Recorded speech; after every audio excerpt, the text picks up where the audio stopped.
RationalInvestor.com's Daily Brief.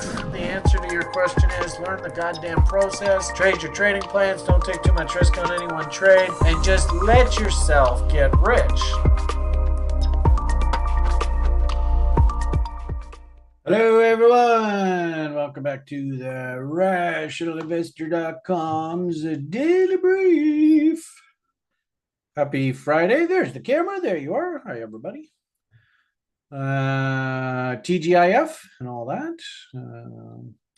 Actually, I really like the tone of the market here. A little concerned that maybe we're getting a buy the rumor, sell the news into this FOMC event. We've had this happen in crypto a few times now, so just be careful, everybody. Having said that, we have this big promotion. I really like sort of days of which you sort of like encourage people to consider joining the site. And of course, we have this big Black Friday, November window coming up here. So I am sort of mentally using that as I'd like to get the sort of latest rendition of the dashboard product up and running and humming along and producing signals that I think that you will find value in getting those signals in your email box on a regular basis, and also popping on the site and getting the information. I have to say, I think we got actually a pretty darn good signal there in crypto there about a week or so ago. For those, I think we're making this public, this video here today public, so I'll tease you a little bit with some of this information. We've talked about this recently. I mean, holy crap, when you have this many assets in our crypto universe all spitting up attractive signals, this is looks like basically more than half of the crypto market is basically saying, you know what, I'm in a very attractive area. I just need to see a little evidence of bullishness, and oh boy, look out. So I thought that was super interesting. But then, of course, look at this beautiful W in our fast indicator crossing the slow indicator here on the crypto breadth, sort of the bullish percentage, if you will, of the market. On a fast and slow basis. Wow, that was absolutely perfect. Now, what was fascinating about this, and this is, I think, sort of the missing piece that we had of all this, was, is it possible for the system to actually spit up like technical buys? I don't know whether you can see that. I guess that's too zoomed out. How do I zoom in on that picture? That doesn't work. Anyway. Let's see if I can just manually zoom in. Nope. Hey, I hate how these browsers do that. Look at that. I keep zooming in and this picture does not get any bigger. Yeah, jerks. Yeah, there's Brian Beamish. What a swell guy. Let's try and redo this. And of course, I don't know whether I even like using Alan's platform anymore. There's some really weird shit going on here with this. And of course, he got himself into hot water with Taylor Swift there the other day, which I thought was quite amusing. Let's see if I can just do this quickly. Nothing's ever quick with Brian now, so. All right, I'll just paste that. I don't know, this is going to show you. It might just be too small.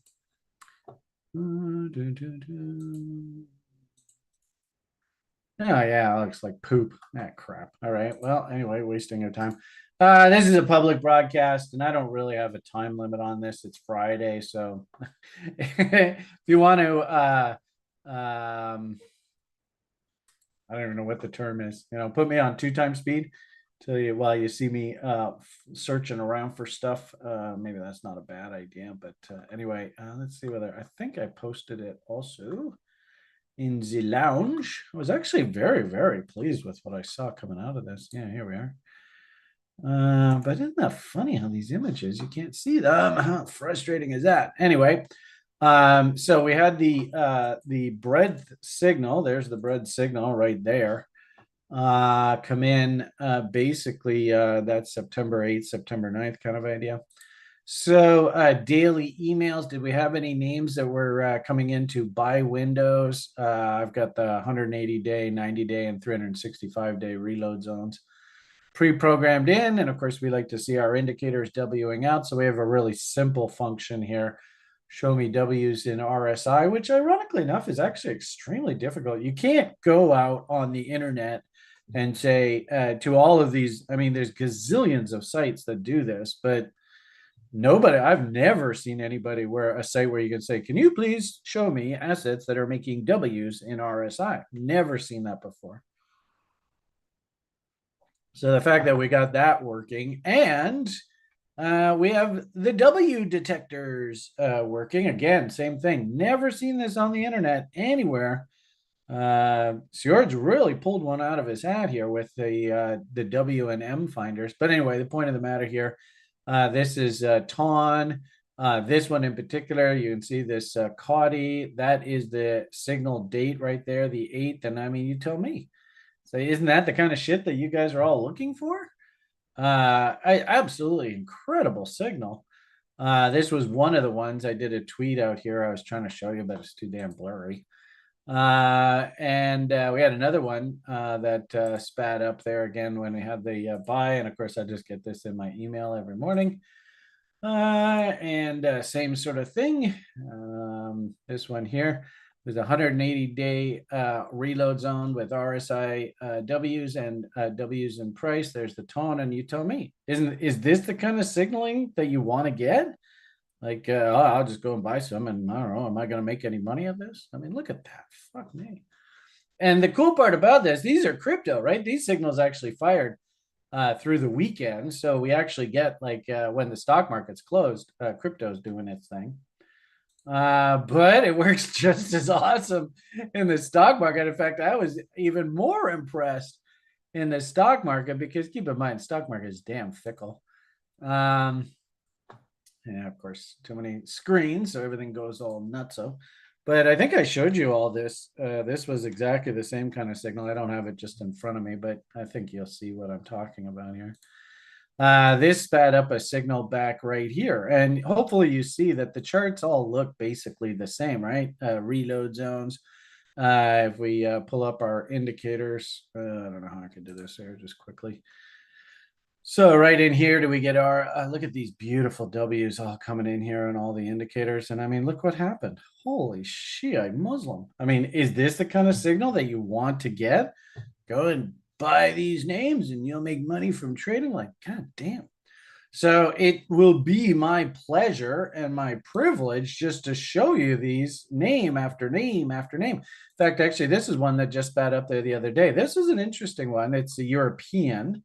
So a little bit different, but hopefully you can see the similar logic, reload zones, W's in price. And of course, I'll put on our template of all our momentum indicators. And oh, what a surprise, W's in the momentum indicators. Did this one fail? I don't know. I mean, what I usually like to say is you should probably move your stop to scratch at 50% of the anticipated move. But we haven't actually broken through the bottom. I think I would just be inclined to just sit on this thing because this is basically where the buy signal came in. Anyway, interesting to see. In fact, the fact that this thing actually gapped higher, you might have missed the signal. And had you had a open order working maybe at the price gap, boom, you just got filled. Anyway.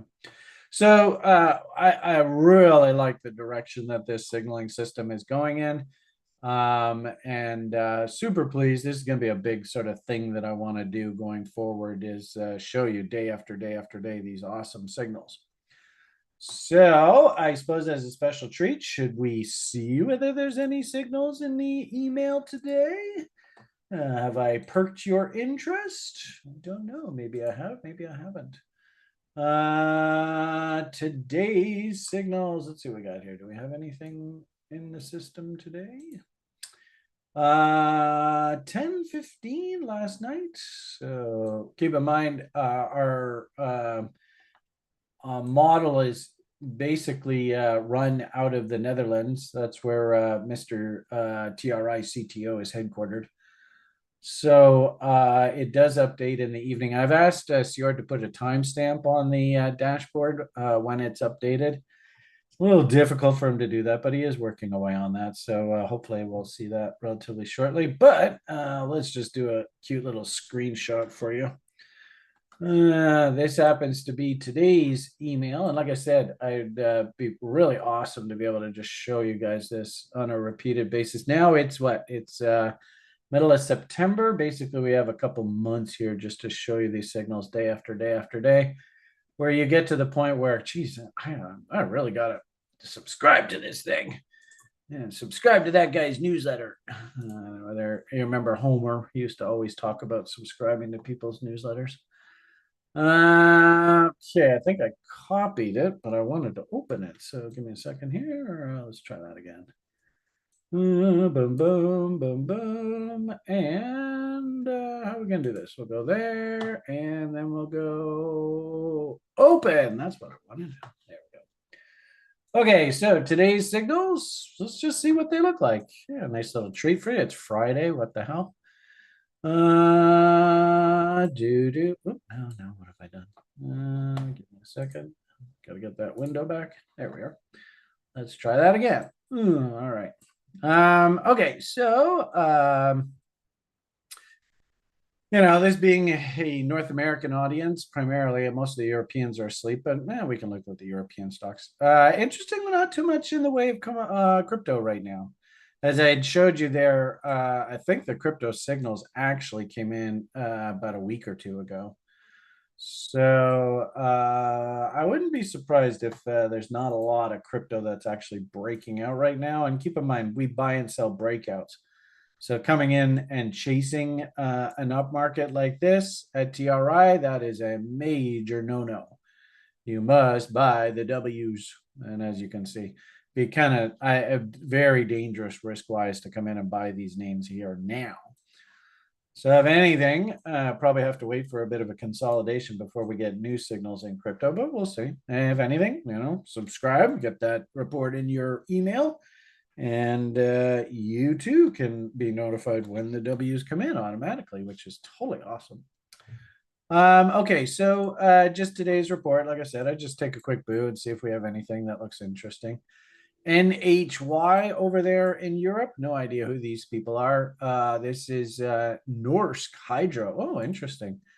Well, you can see the pretty wide W that's trying to come in here. This was a bullish fractal, so kind of tough trade to take. I guess the signal came in off of that 3-bar fractal. I suppose you could argue. Hopefully, everybody looks at this and goes, "Yeah, I could completely understand that being a 6-month reload zone. That makes sense." How about our momentum indicators? What do they look like? Ooh, nice. Nice. Look at that W and RSI, you sexy little bitch.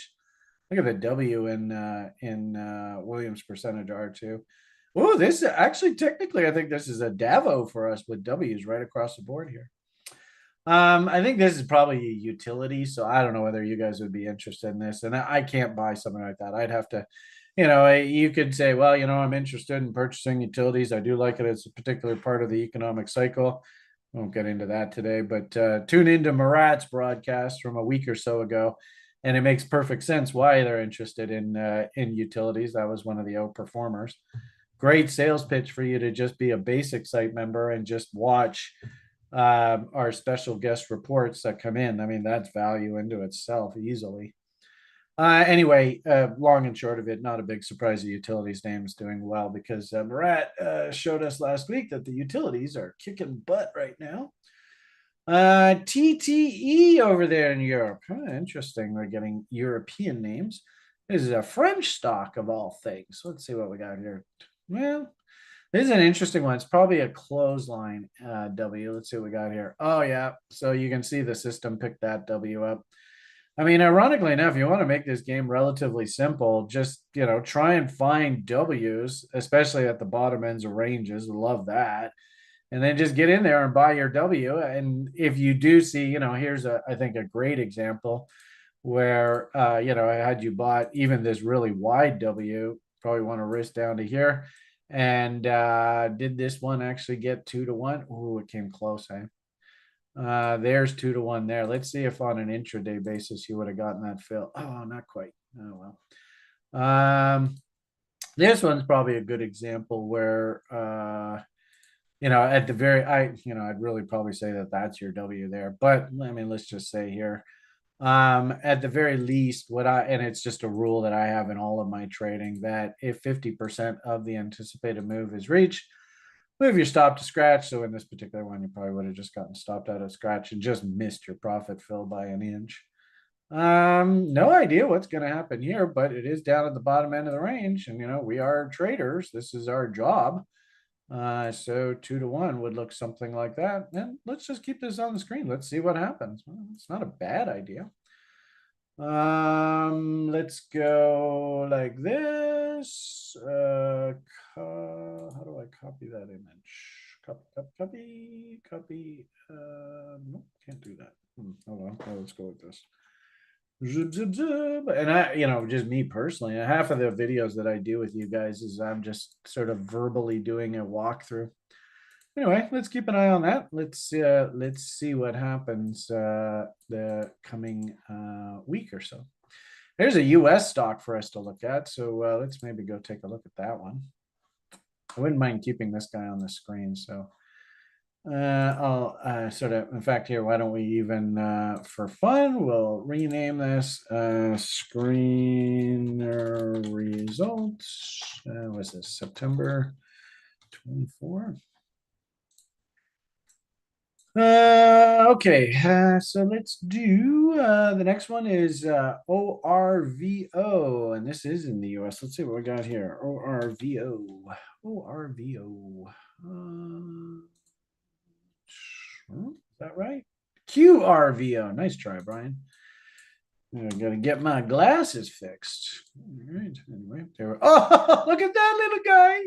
Look at the cute little RSIWs. Oh, cute little Williams percentage RWs. Cute little BVWs and cute little price W's. Ooh, that's cute. I definitely want to keep an eye on this guy.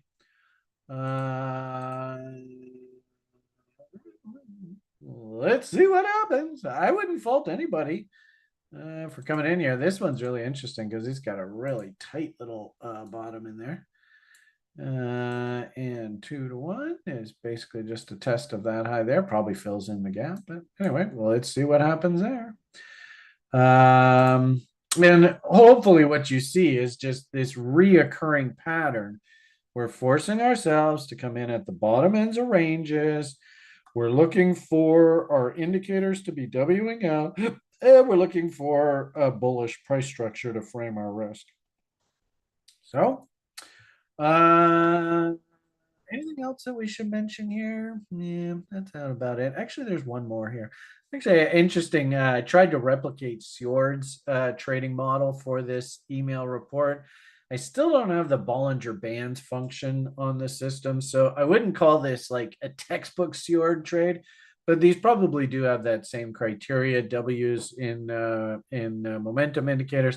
One thing I do like to have with Sjord is, because it's one of his requirements, is he likes to have the MACD positive, and flipping bullish, that kind of talk. But I just don't have the Bollinger Bands part of that. But we can take a look at these names just for fun here, since it's Friday and we're trying to make a positive difference in this world. Maybe give you a little bit of value here for free, since that's my mandate, is trying to make a positive difference in this world. So NASDAQ Innovative Pharmaceuticals. Wow, there's a name. Isn't this Canadian? No, I think this is at Northland Power. So I think that's the one we're looking at. Oh, maybe that's moved a little too far, too fast. Yeah, so this is a good example. I don't think we can buy this. We've missed the move. But this is a really good example. And I'm kind of a purist when it comes to price action. I really like including wicks and tails in my W's and M's and that kind of stuff. So I actually like this one better. But there's your W, and that means that we actually, you know what? I don't want to lose those other ones. So let's go maybe 30. All right, so we had that one, that one. Yeah, okay, so we gotta put this back. Oh, darn. Okay, just bear with me here a second. Yeah, so I don't want to lose that. And we've got that. So let's do this on a brand new one just for fun. Poops and giggles and all that kind of stuff. Oh, cool. So it still had it on there. Right on. All right. So, as you see, there's the W, there's the breakout. I don't think I can buy this today. It looks like it's gone, but beautiful W's in RSI. Look at that W in Willie, W in OBV. Jesus, this is another Davo. So it's so cool that we have this algoritmized where basically in your email, you're just going to be spit up these ideas that constantly all look like this. And then, of course, when we get through to the top of the market, the idea is that at the top of the market, when we're up at the top end of the range and you start to see bearish divergences and M's in the indicators and M's in price and fractals and stuff, we want to be hunting shorts. As it is right now, whole market is going through a nice dead cat bounce heading back up top following that July 4th holiday week. I guess July 4th. Oh, where's Brian been for the past few months? The Labor Day holiday weekend. Jeez, missed the whole damn summer.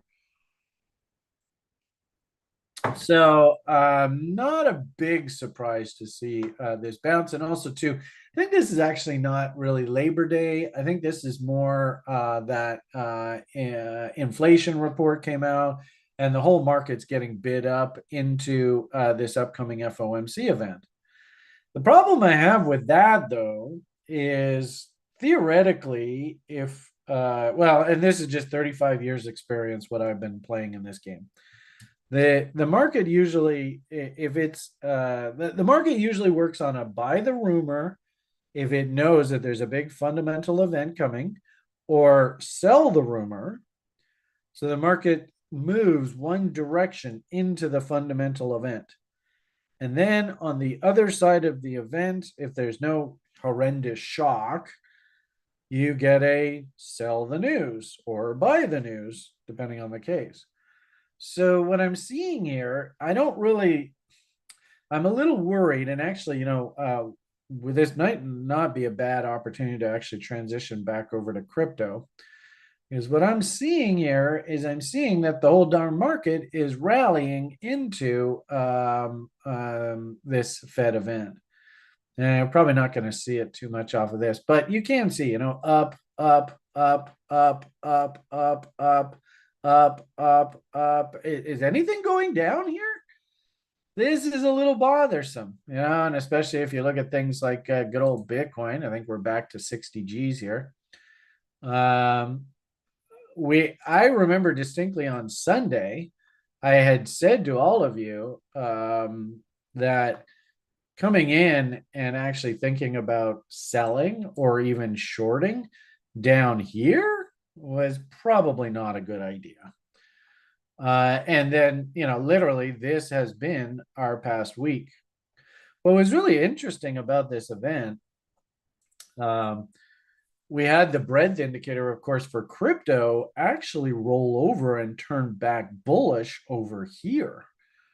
That was from the histogram perspective. And I tell you, again, this is a great sales pitch for subscribing to this service.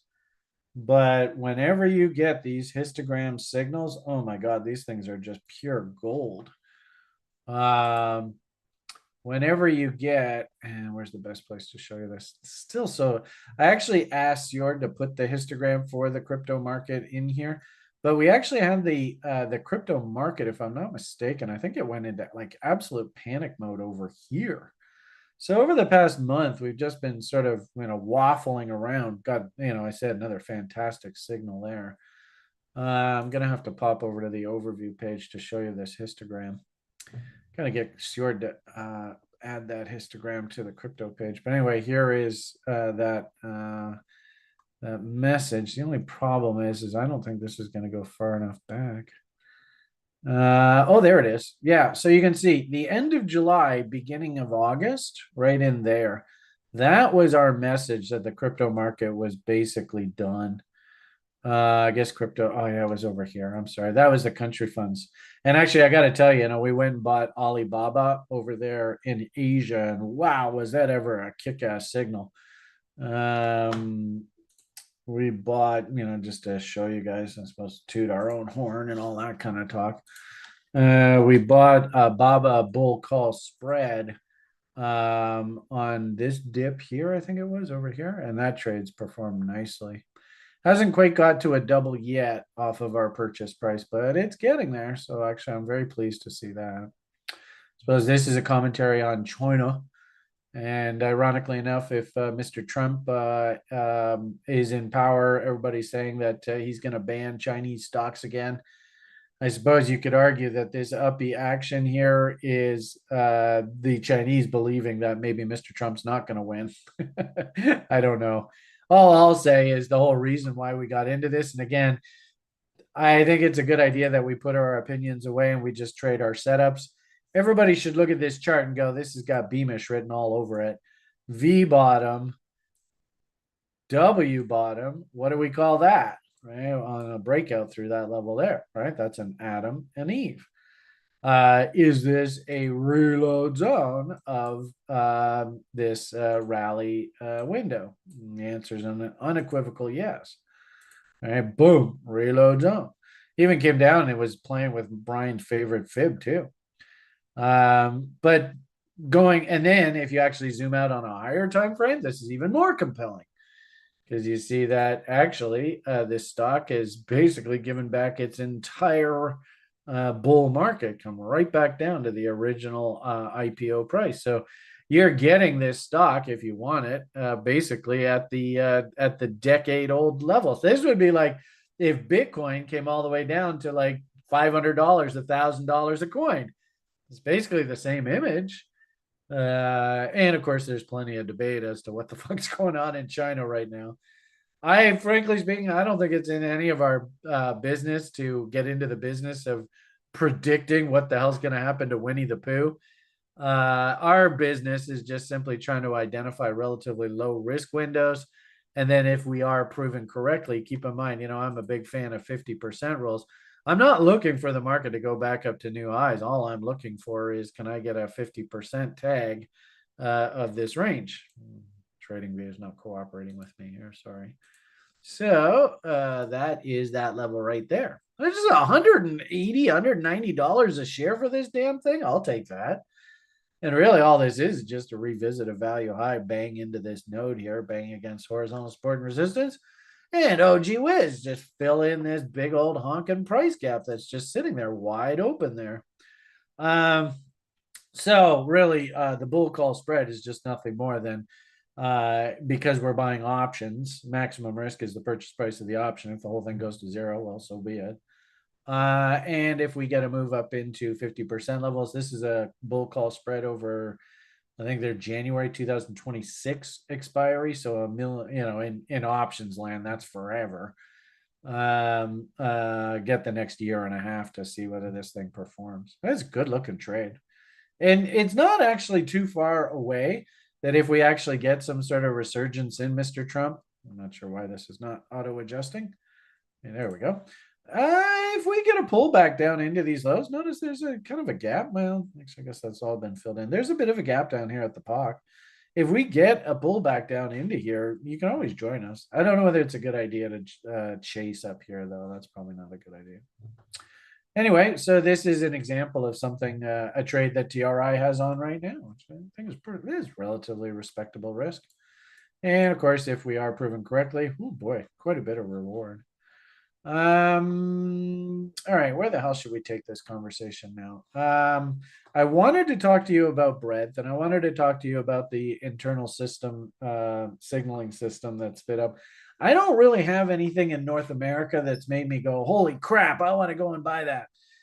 We have an interactive brokers account. I don't really know these European names that well. I don't want to get too crazy uber bullish. And with regard to crypto, I have no problem trading those. Just Stuart and I have to get together and figure out what I'm going to do with this crazy ledger thing and how we're going to move all those assets over to some sort of centralized exchange. I tried for about a year to make the ledger DeFi sort of angle to try to trade this stuff, and it's just not me, and that's fine. If anything, half of our job as investors and participants in the market is we got to figure out what works for us and what doesn't. And I'm more of a trader kind of guy. Load up your platform. A place like Top Step is perfect for a guy like me because they just say, look, here's the symbols that you trade. Get in there and start trading. Here's the buy button. Here's the sell button. Don't blow yourself up. All right, fine. This is my symbol list. This is my buy button. This is my sell button. The rest takes care of itself. DeFi, oh, this is for a younger generation, I'm afraid. But at the same time, too, I think there's great value in this space. I don't think anybody in this world, and that's probably a hard lesson that I've had to learn because of this. I don't think anybody's an expert in everything. This would be a good example, just buy button, sell button. This is everything that we teach in our education program. We really want to try and focus in on trade location. So reload zones, this is a core concept in our education program. I showed you the reload zones in those particular stocks. Also, too, this is what's called an inside bar. Japanese candlestick aficionados would call this a harami. Actually, I don't even think it is because I think baby's body is slightly outside of mummy's body. It definitely is an inside bar, so there's no doubt about that. But yeah, you can see baby's body is slightly outside of mummy's body, so can't even call that harami. I would call this bull rammy. That's the same sort of thing as inside bar kind of thinking. So you step in on the long side there. Do you risk just simply a break of harami's lows? This trade's fairly straightforward. And what I had been talking to you guys all along was I kind of felt like there should have been some sort of 50% kind of dead cat bounce, if you will, on this move if these lows were not taken out. This actually was damn cliche because you've often heard me barking about candle body lows for trade location. So that was pretty crazy. Reload zones, and actually it'd be interesting to see. Yeah, we got a little. No, actually, no, I'm not even going to say that. I would just say just a saucer bottom. That's probably the best way to describe that. No W's here in the indicator, so we're not going to get any signal from the system spitting up. I suppose you get a W now, but we're not in reload zones anymore, so the system wouldn't see this as sort of a killer trade. And if anything, I hate to say it, I kind of like the idea that had you taken this inside bar, you should be ringing the register here now. This would actually be a really good example. Actually, there's a couple really good sort of educational points here. I just want to make sure this is correct and not in the way. Oh, look at that. Even the system's dyslexic. That's remarkable. You don't see that happen every day. I'm gonna do this. We'll go 3-9. Yeah, there we go. All right. So as I had said there earlier with those setups you heard me talking about earlier, if I actually get 50% of the anticipated move, I think it's not a bad idea to move your stop to scratch.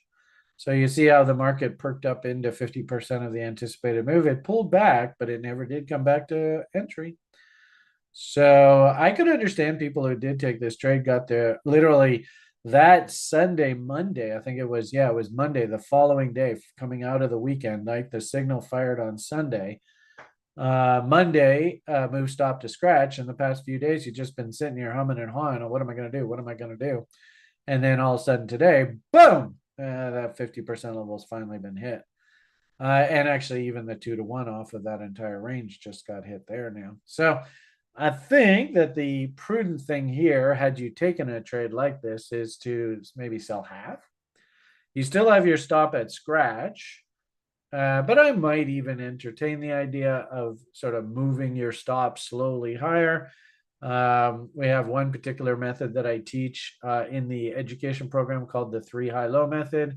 If you're a long-time viewer of me, then you know it's just basically a how do you say this? The bot setup that I teach as a trend continuation trade, it wants, and I'll just draw you an image here. It's basically like a B, C, D kind of trade setup. where you're going to try and buy maybe like a quarter of this anticipated A, B, C, D leg, and you're going to look to take profits up here. It's the point I'm trying to make here is that its rules is that I need to see 3 higher lows. Then I know I have a lot of confidence that the signal's probably legit, and I've got lots of sort of key support levels behind me to defend my trade, and I put my stop just below here. So this 3 high low method, you can use this to manage stops, and it's what I teach our level 3ers to try and insulate you from the noise of the market, because quite often markets will come back down. They'll break sort of the most recent support, but then you find that it goes and does something like that, and you're like, oh, if I had gotten out here, then I missed the whole damn move. So that's why I like that 3 high low, where I'm going to work my stop against the third most recent support higher low. That might actually be a good little tutorial piece if you want to do a piece for YouTube here, Chris. I don't know. Anyway, the point of the matter here is that as it stands right now, I think you take some profits. Actually, it looks like I already had this on here. Take some profits on this event here. And now you should be sitting in a position where, well, if the market does pull back, fine, I'll get stopped out. If I get stopped out on the remainder at scratch, so be it. I made a bit of money on the first part of the trade, so be it. I'm worried that we have this event coming up here. And you heard me barking earlier about buy the rumor, sell the news. And the interesting thing about this is from a higher time frame perspective, we're still in a bear market here, folks. The only issue was that we came back down against the bottom end of the range after, keep in mind, we've been going down here for like 6 months. And we kind of ran out of bearish drivers. I mean, what's bearish? What's to be bearish here right now? Are there any crypto criminals that are being sent to jail or prison right now? Well, they're already in jail and prison. Are there any major new projects or something that are coming to market? Keep in mind, I hate to say it, but a lot of this was just directly attributable to Bitcoin ETFs and Ethereum ETFs and liquidity events and all that kind of nonsense. Is there any kind of talk of that right now? I don't think so. It feels as though we're in kind of like almost like it feels like we're in a bit of a news vacuum. And unfortunately, we also, and probably the best way to show you this is my higher time frame long-term charts here on Bitcoin. We got a huge celestial event coming up here shortly. We have the eclipse window. So here's the weekly chart. Remember, I had said we're already in a bear. I mean, you see the M's working here. For us to actually turn back to, oh my goodness, I'm an outright bull. This thing's going straight up. I mean, hell, we got to break down trend lines. So we got to do all that. And then we actually have to start putting in bullish structure above trend lines. You can see, ironically enough, from a sort of higher time frame perspective, we haven't even gotten back to the downtrend lines. So if we want this to be a bull, at the very least, first we got to recapture this uptrend line. And then we got to break this downtrend line. And then we have to actually put in some sort of W somewhere along here for us to officially go, you know what, this is a bull. I mean, if we change this to a line chart, watch what happens. Survey says, hey, where the hell did all the W's go? So there was a cute little trade here. I'm not going to argue that, but it's in the context of what I would consider kind of an old oversold market because we were going down, down, down, down. There just was no abating to this. And I mean, this is like a half a year now we've been going down. We were actually very far away from the weekly moving averages, very far away from trend lines. So when we were sitting down here, and wicks and tails like to be eaten, the path of least resistance, I think, was actually down. but market just simply ran out of sellers. And your evidence of the market running out of sellers is when we bang into things like candle body lows and literally the selling just stopped. And everybody should have. And I remember I was on the site and I was barking about this through last weekend. Remember, we had the crypto indicators. I showed you that earlier, that tweet. This is a really powerful message for all of you. Do you want to incorporate this into your trading plan? It's not a bad idea. But is this the kind of market state? Keep in mind, this is September 8th, right there, right? So do we really want to step in hard on the sell side when our momentum, our breadth indicators are both completely oversold here? And we're actually Wing out on the fast indicator right there at September 8th. Is that where you want to get bearish? I don't think so. If anything, this is kind of like indicator confirmation that, hey, I'm kind of thinking I like the idea of maybe hunting a buy setup there. So the problem now, though, is we are coming into a fairly significant event. And ironically enough, not only is this an FOMC event, but it is also eclipse. This is the first of the two eclipses, right? It goes either solar or lunar, and then or lunar or solar or whatever. The point being that I don't think it's an accident that the FOMC is right on that event. But we got the stock market like pressing to new highs here. So the question I have is this good economics to be talking about lowering interest rates with the stock market up top here? I mean, I think what's going to end up happening, as I said before, I've said this repeatedly, and I don't think it's shocking to anybody.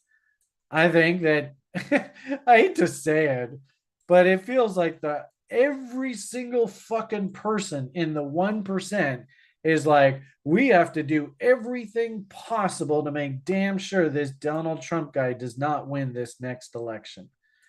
I mean, if you watched that debate last week, or last week, I don't know, it was just a couple of days ago. It was like literally 3-1 up there. And in a weird sort of way, I think Mr. Trump kind of was set up to, well, that's not the right word. I think he was actually prepared by his handlers that, look, at you're walking into the lion's fucking jaws here. All three of these cocksuckers that you're going to be standing up against, they are all going to be working against you. And it just felt like there was absolutely no way he was going to win that. And was it even a debate?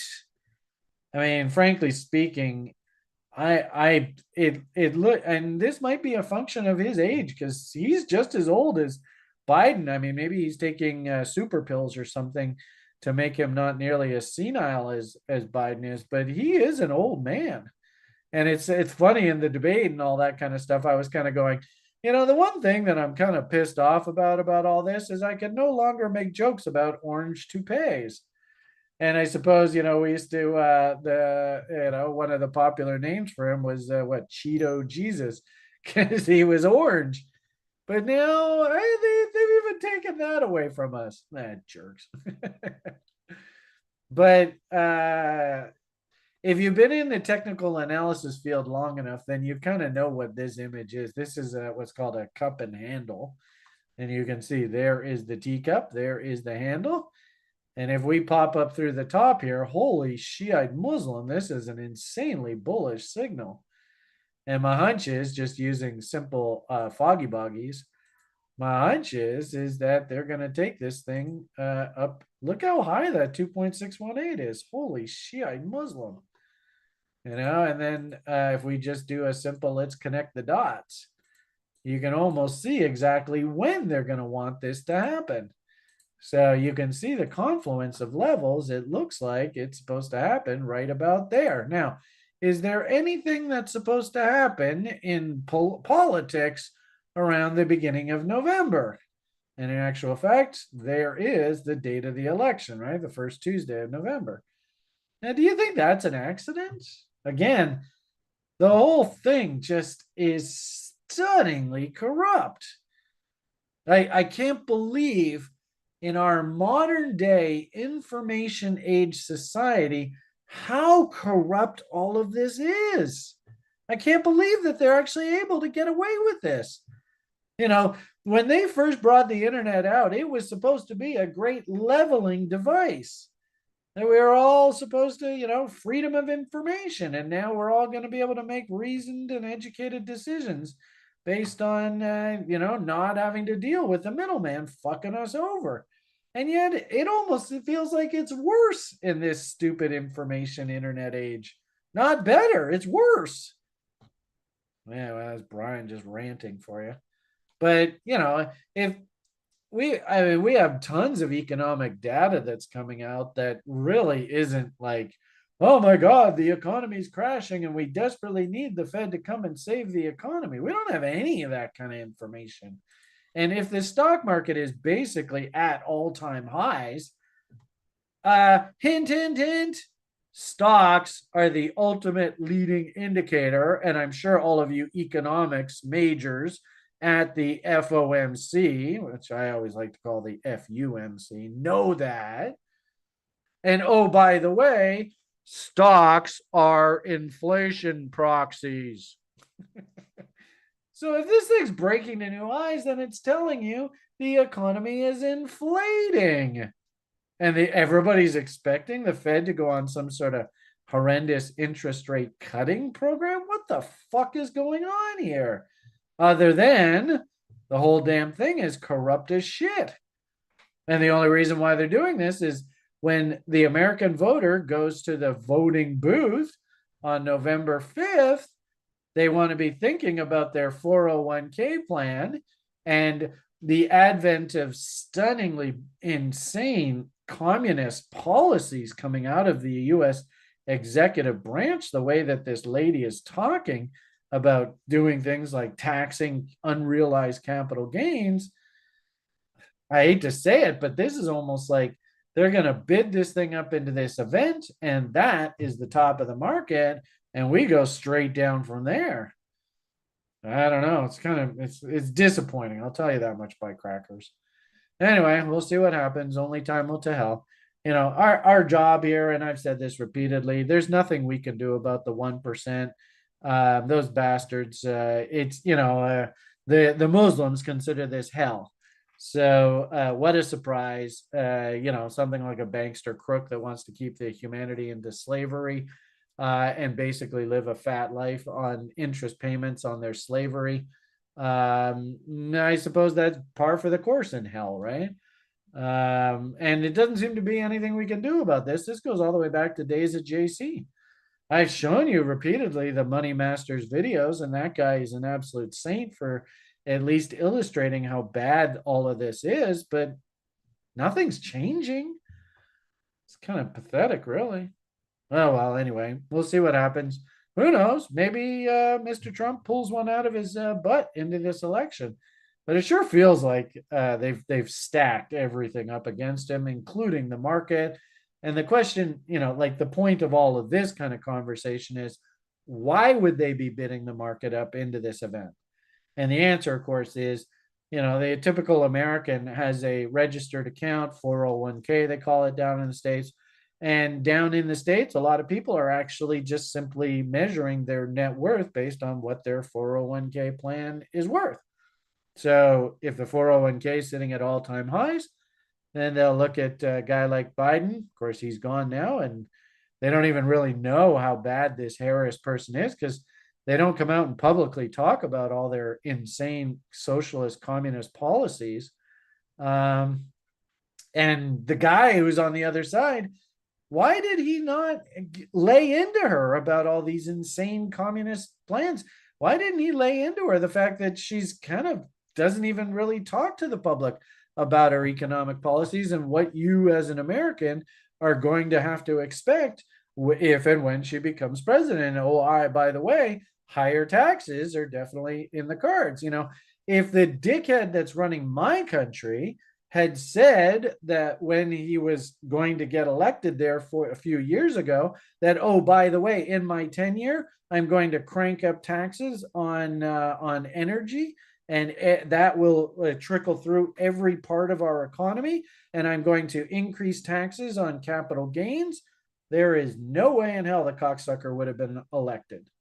And yet here we are, 5 years later. And if the election was held today, the guy would probably be tarred and feathered as they are ushering him out of our nation's capital.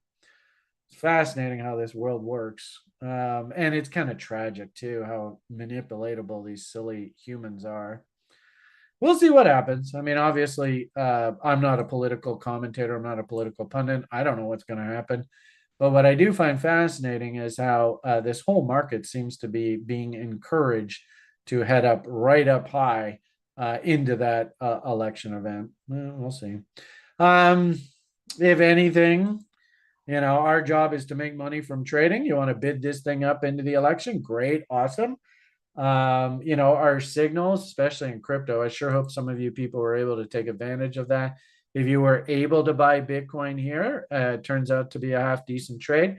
I think Stuart said that he picked up, it was a small trade for like $500, but he made 10% on his money. So he's feeling like it's a win. What the hell? Profits, profits, profit.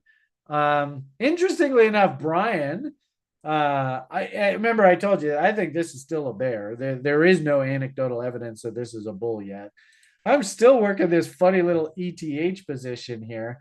This is I had a short position for you guys all working on the ES there, and actually interesting conversation on that one when the market did reverse, and this is often why it's a good idea just to don't get married to any idea. If the market starts to reverse, get the fuck out of there. That's not the screen I wanted to show you. Where is my stock market screen? That was commodities. So many screens. This is the stock market screen where I had Bob on. So that was where is that example?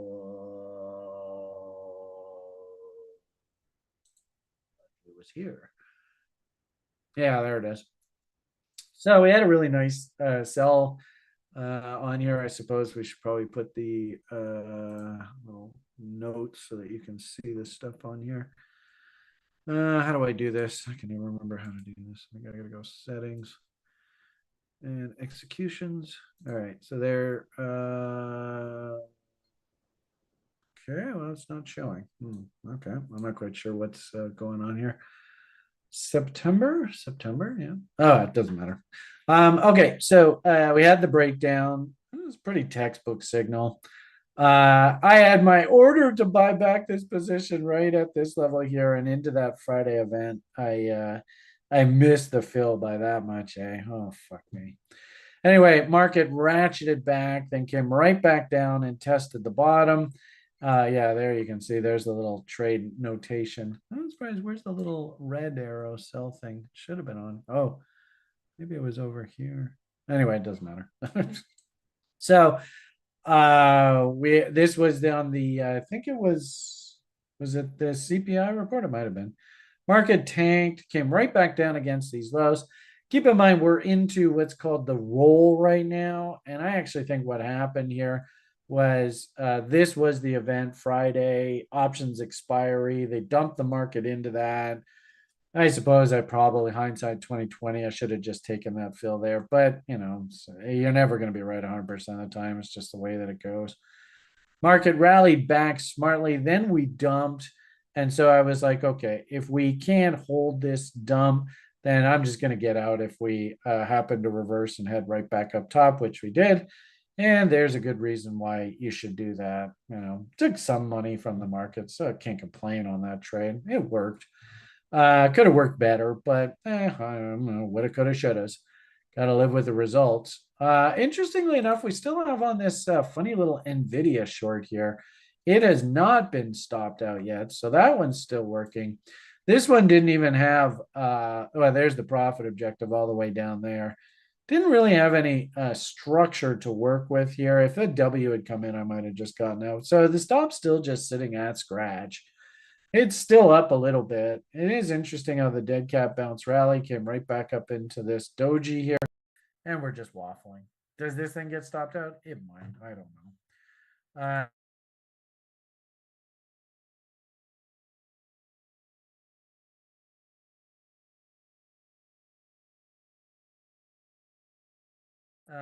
The eclipse window. I think this eclipse window is going to be very wild. So if anything, it's probably better just to sort of clean things up and maybe even let the dust settle until we get onto the other side of this eclipse window because like I said, it's going to be pretty crazy. Ironically enough, I think the best place that I have this outlined is actually, I'm a little surprised I don't have these notations on here. Here's the S&P 500 chart. This is the one that I like to work with you guys in the past, but yeah, I haven't done any of my notations of um, celestial events. Maybe I'll do that over the next day or two. So if the Sunday show, we can show you that. But as you can see, we did have that reload zone fail. Market did pull back. Market rallied off those lows. On this reversal down here, especially this. This is a daily price chart. That is another one of those inside bars. We had the pullback, and I just said, you know what? Let's just get the heck out of this short and just let the dust settle. And I think that's hindsight being 2020. Obviously, that was a half decent idea. You can see, though, interestingly enough, they did leave a price gap. This is the spot ES contract. So, as I had said earlier, we are into the roll right now. So, you shouldn't even be looking at this September contract anymore. In fact, you shouldn't even be in this whatsoever. That was one of the reasons why I think I was so motivated to get the hell out of this trade. You should be now actually rolled over into the December. So it was interesting that we were looking at this 30-year bond, although I don't know if that's a yield. Interesting. They have a future on the yield for the bond. Well, I didn't realize that. Anyway, ESZ. And actually, well, yeah, let's do the big boy just so we have crisp levels here. I don't think any of us could afford to trade the ES, even the mini.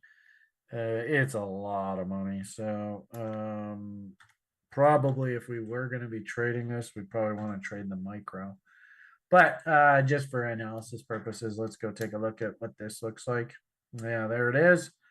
And if anything, you should all look at this and go, ooh, do price gaps like to be filled in? And is there some unfinished business all down in this area of the market? I think so. Look at these holes in here. So, if we do actually get going selling in earnest, all of this will need to be cleaned up. It's just absolute poop, for lack of a better term. And if anything, if you're like an Elliott Wave fan, ooh, you should really be paying attention. Because I think we go, usually, at least this has been my experience with Elliott Wave, you let the bottom come in. So I think that's the base. And then you start your count. So it goes 1, 2, 3, and usually wave 2 to 3 is the biggest wave. Then 4 and 5. Now, unfortunately, 4 to 5, that might actually, you might even say that, there's a bottom in there. So we can go 1, 2, 3, 4, and then 5 up here. So that might not even be the 5. And this is the reason actually why I don't like trading Elliott Wave, is because this is incredibly subjective. And, the story in the past was always, well, I thought you said this was going to be a top, Mr. Broker, Mr. Analyst. And it's like, oh, it looks like I got my wave count wrong. You've probably heard that before. But anyway, the point of the matter here is, let's maybe do this smaller so you can put this into context. Let's go little 4. I kind of like this as an Elliott Wave. We are very, very old in the long in the tooth in this bull here. And I might even argue we could even do bombs off of these bases just to see if there's levels that might suggest the end of this run. 4.669. Oh, interesting. So you can kind of see. Remember, we did like little foggy boggies off of this range right here. I wouldn't be surprised. Mind you, this looks like it wants to go a bit higher than that. But I wouldn't be surprised if that's actually our ultimate destination. How am I going to do this? I guess we'll just go like that, right? Something like that. Boom. And it looks like it wants to be a little bit steeper. Something like that. So, rallies up top here into 4669s off of this original base. That's actually not bad thinking. Somewhere up in that area. So again, more anecdotal evidence that, gee whiz, this market is long in the tooth. And you want to see another anecdote that I think we're near the end of this run. I thought this was fascinating. I won't name names, but one of our site OGs, who I think is actually our level 1 TA, if I'm not mistaken, he was telling me he's getting a lot of marketing material from people saying, buy my subscription service, you are guaranteed to make money. This is his message to me.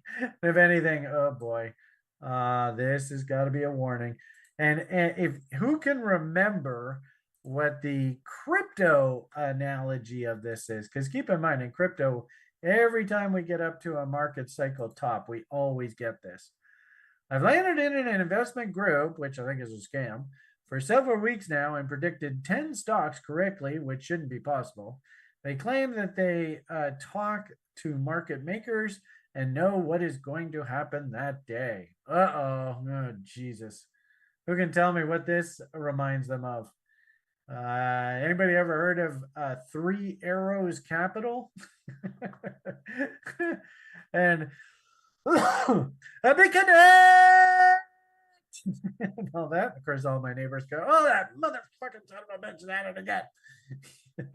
But hey, it's 10:20 in the morning. I'm allowed to yell in my apartment at 10:20 in the morning. Anyway, I'm starting to see this kind of talk about how easy it is to make money in the stock market and all this kind of talk. Jesus. And the message I sent to him was just, this is exactly what market tops look like. This is exactly what's supposed to happen. So that's a little scary. I'll tell you that much, bike crackers. The writing is on the walls. This is getting awfully tired. So, I mean, you want to see, and another thing, I think I mentioned it on Wednesday. I don't know whether Chris did a clip of it or not, but here's got to be another very dangerous. What the hell's that guy's name? Buffett, right? Jimmy Buffett's brother. I think that's is Warren Jimmy Buffett's brother? I think they're related, aren't they? This guy here. I talked to you guys on Wednesday about this. Did we do a clip about this, Chris? I can't remember if I saw anything or not.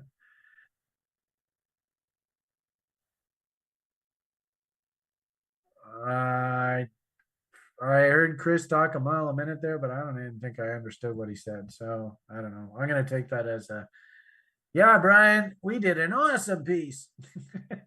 I don't know. Where's the recent one? He put out a recent one here that we were talking about, which is actually, I think it's this one. Yeah, this one in here. And this is actually a little bit old, but I mean, hell, look at what happened in 2007 and 2008. I'm not even sure who these people are here.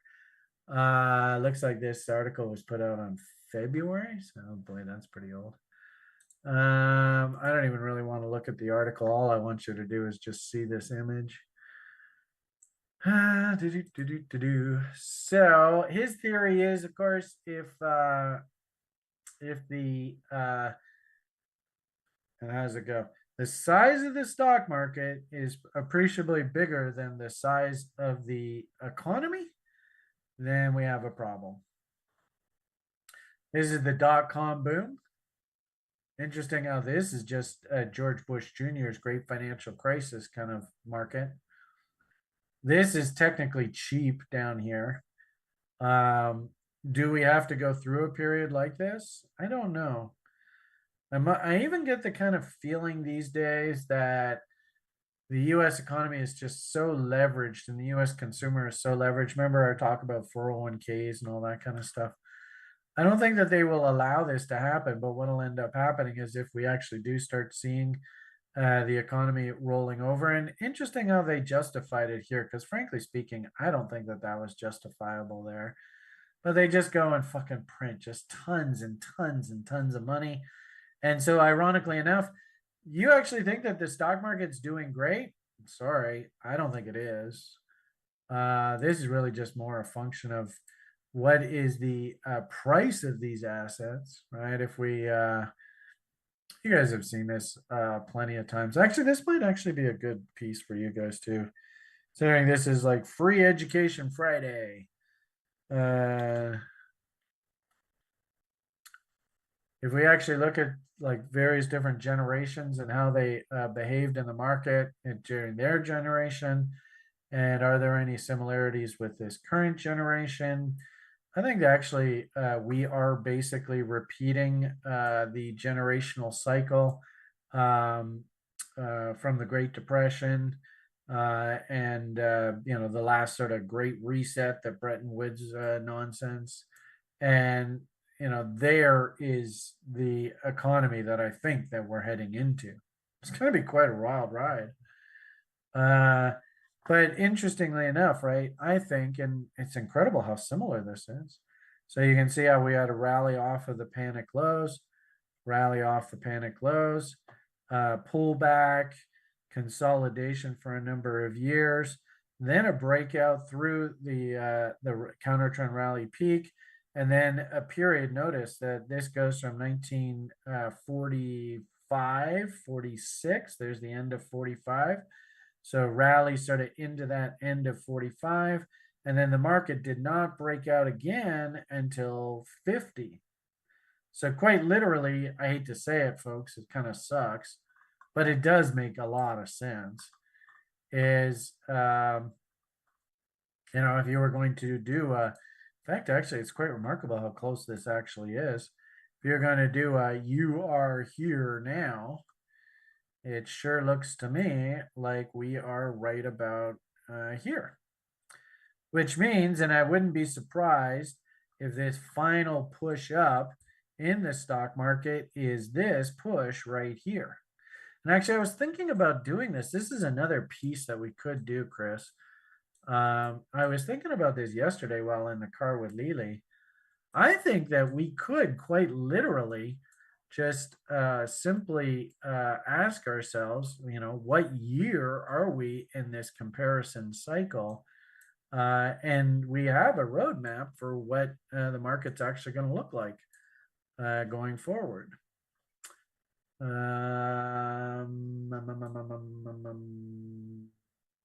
It's not exactly the same, but you get the idea. So I think we're like right here, right now. I wouldn't be surprised if we actually, and there was this funny guy, and he said that Trump's going to win the election. That's a bold prediction. This guy is crazy religious zealot down in the States. And keep in mind, half of these religious zealots, of course, have an inside beat into predicting the future, of course. But he had this great dream back last March that Trump was going to get shot. And I do find it interesting. Why didn't he go to the debate with a big bandage or something over his ear? Just to remind everybody that these cocksucking Democrats just fucking literally tried to murder him. It's fascinating how that all just disappeared. Why isn't there any more further investigation into that? Just goes to show, and this is like Nazi Germany, it's like Stalinist Russia, it's the same fucking thing, folks. When you're in power, my God, do you ever have a lot of power? And then if you have the power of moral suasion, i.e., the oligarchs are all on your team, 1%, all that crap.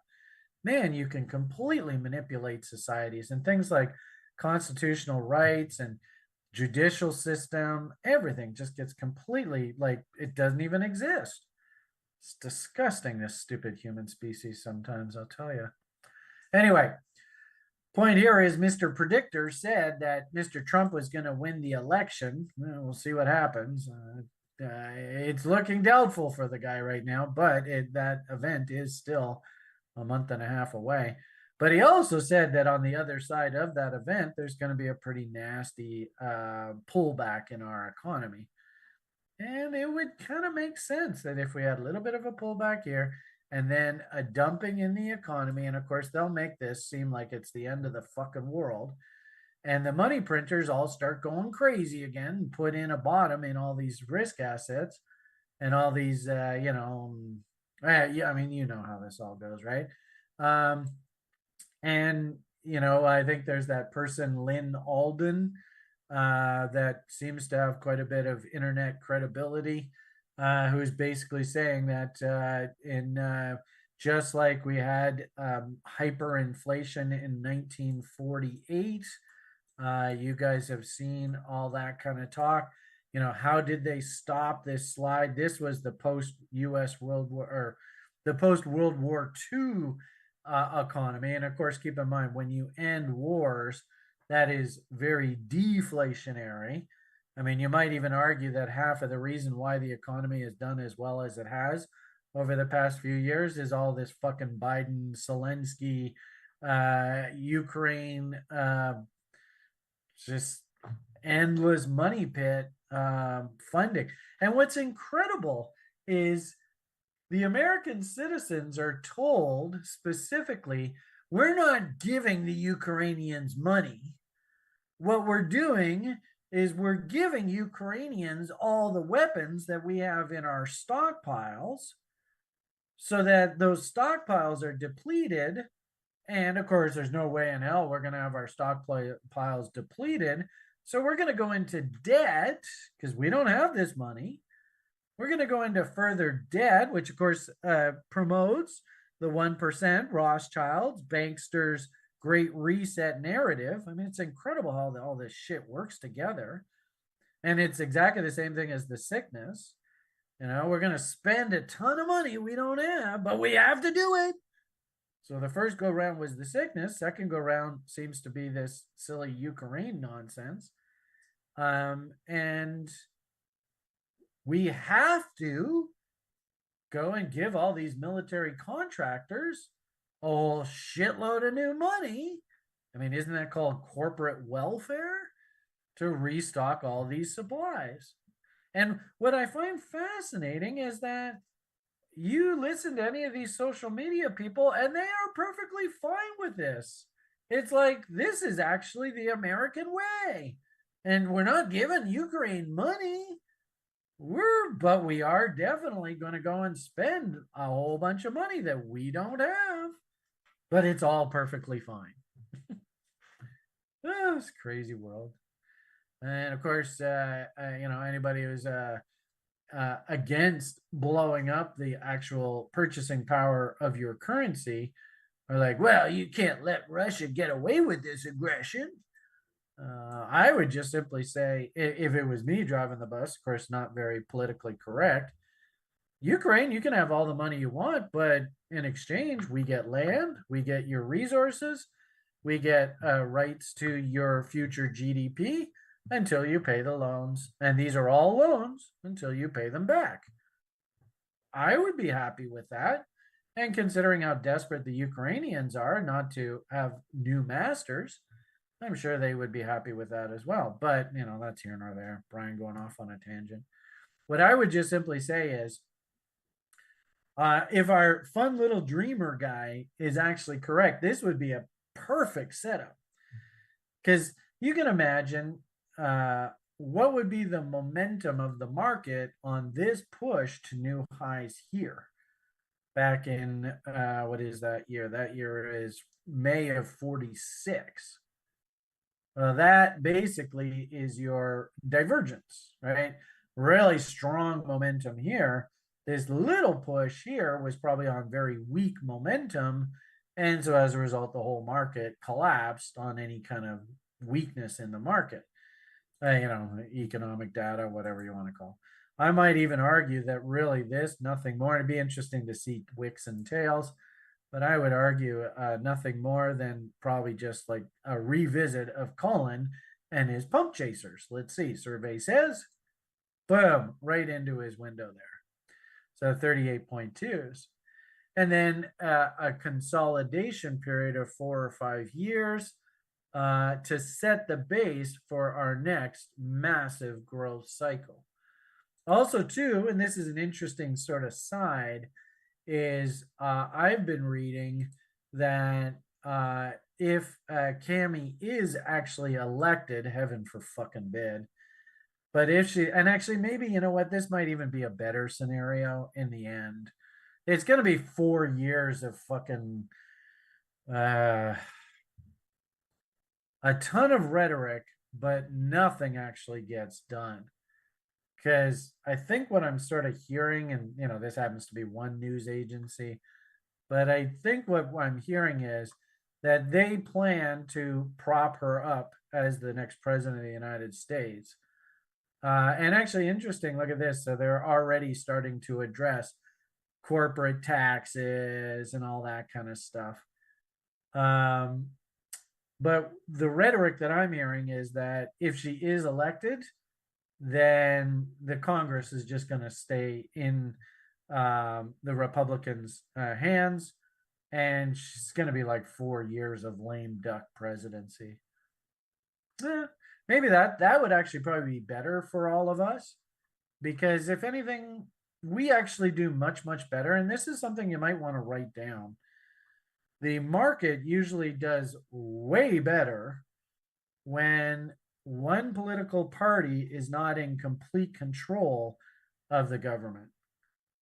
So in a weird sort of way, if you actually have Trump win, and the Republicans retain control of Congress, which I don't think will be the case. I think what ends up happening here is the House of Representatives goes for the Republicans, and the Senate stays in the hands of the Democrats. So Congress is going to be completely split anyway. And then you're going to have this funny character in the White House doing her. This is the kind of shit that we're going to have to get used to over the next little while. So get used to it.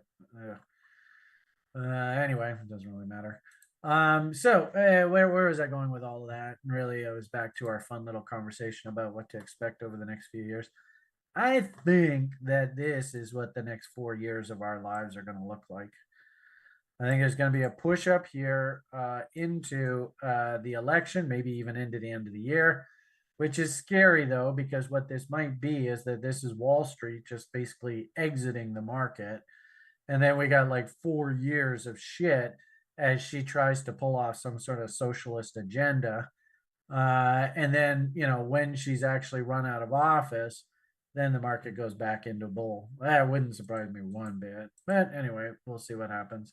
The point I would just make is it feels like we're at just about, well, to be very specific, I think we are basically right here in this window. So next 4 or 5 years of our lives are going to be kind of a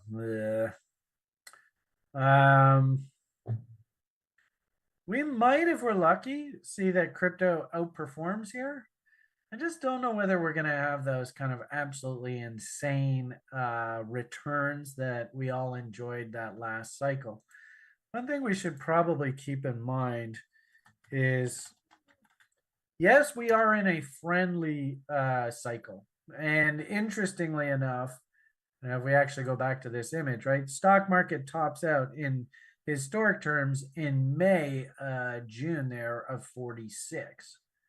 So it is interesting that we have that date in particular. I mean, maybe we grind our way higher here for the next year. I don't know. But it is interesting thanks to this site, the Rational Investor. I don't know if you've ever heard of that place before. But we did actually a really great blog piece on the Benner cycle.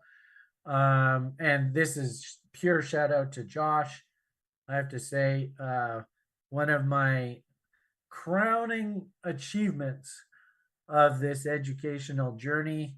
Remember, I was asked just about exactly 10 years ago now, really, about 11 years. Well, anyway, pretty close to that. To not, and the funny thing is, nobody said that I was going to get rich at this. But JoJo specifically asked, I had the opportunity to make a positive difference in this world. She never said anything about getting rich, which sucks. But this is a really good example of how I did that. There was a huge sort of chunk of our population that really needed some help as they were sort of getting going in life. And Josh is a really good example where I think Josh is incredibly intelligent. He just needed a little bit of framework of how to look at the world and how to behave. And I think he's set for the rest of his life. The guy will be perfectly fine. And all people, Chris is exactly the same way. I think he came to me originally, wanting to learn, and I think he has learned, and now I think he has a career path for the rest of his life. And just kind of a fun side of things that we do at TRI. And actually, I got to say, when I pulled up the chart, I was like, that's fucking perfect. But Chris is he's now a professional wheat trader, which is great. I always say we should start off with our weekly price charts. And so, just out of curiosity, I was like, okay, well, do we have any justification to be bullish of wheat? And actually, I don't even know if he's bullish or not. Maybe that's just me just talking out my butt here. But we pulled up the wheat chart here this morning. I was like, well, I'd be a bull. Seems logical to me. And interesting how Russia is having a bit of difficulty with this country of Ukraine. Now they've gotten a whole bunch of missiles from Iran, and that's sort of the justification that the Americans now can justify the Ukrainians using longer range missiles and attacking Russia interior. Here nor there, Ukraine is, of course, and Western Russia are the breadbasket of Europe. So interesting how the rhetoric, Mr. Putin has been heard recently saying that he's basically ready to escalate this to nuclear war. So it's interesting to see. If you launch a nuclear weapon at anywhere, I suppose, in Western Ukraine, a huge portion of that grain will all become unconsumable. And of course, unfortunately, a huge portion of that country might become just purely unlivable. I think the Russians actually tried to pull something like this off because they let the nuclear energy reactors in Zaporizhia, I think the name is. I might be mistaken on that. But anyway, there's actually reported fires at those nuclear reactor facilities. I actually think that the Russians kind of wanted to have like a dirty bomb situation where that went off, and that huge portion of Ukraine would just be unlivable for the next 10,000 years. Having said that, it is interesting to see that the wheat market is moving up here. And if anything, I'm so pleased that TRIers have identified the fact that there's a W here. And Chris, I think you said you were long, aren't you? I don't know, maybe yes, maybe no. I was hunting longs off of the news from Russia and a break of that W. You're awfully quiet today. I don't know whether YouTubers can hear you or whether it's just me. I have my speakers low. But anyway, They should be able to hear me. hey, there he is. Now he's a little bit louder.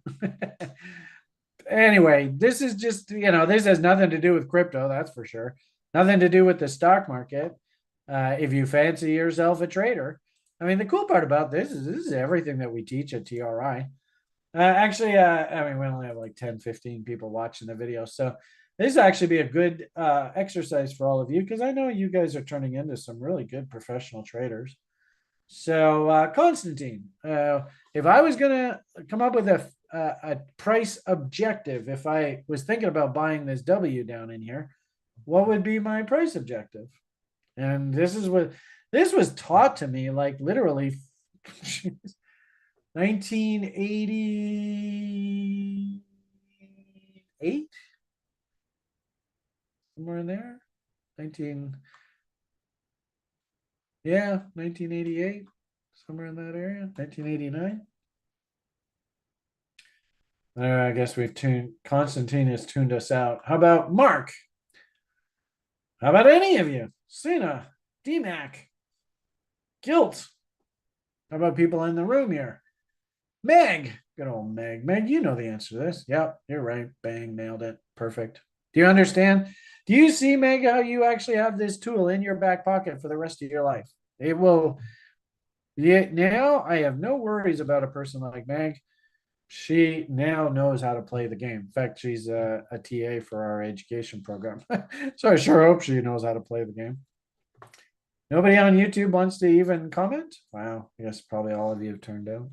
Anyway, answer I'm looking for is the 50% rule. So you can see how this this is exactly the same trade as what I showed you on Bitcoin earlier. It's just this happens to be off of a weekly price chart.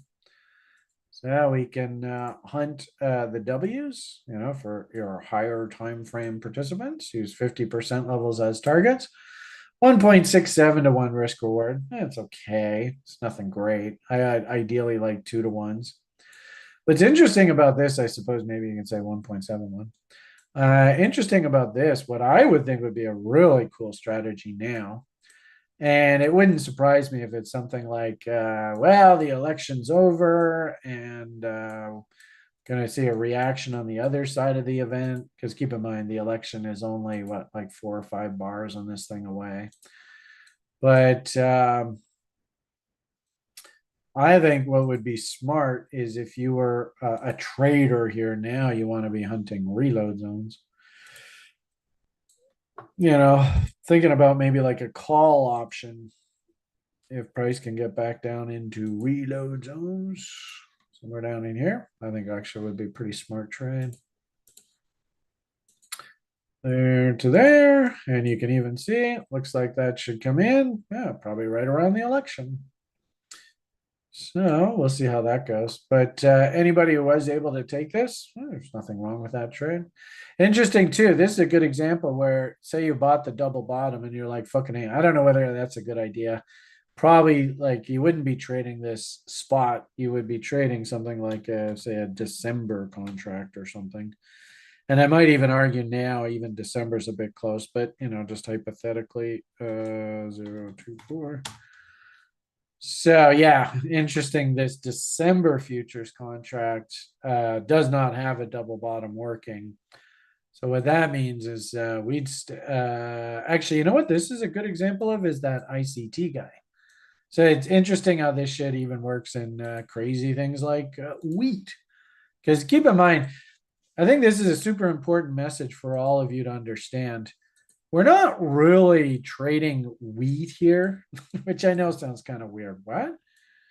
What we're actually doing is we're trading human psychology. And what you're really doing is you're just simply trading against the other people in the pit. What do they perceive as value in this space?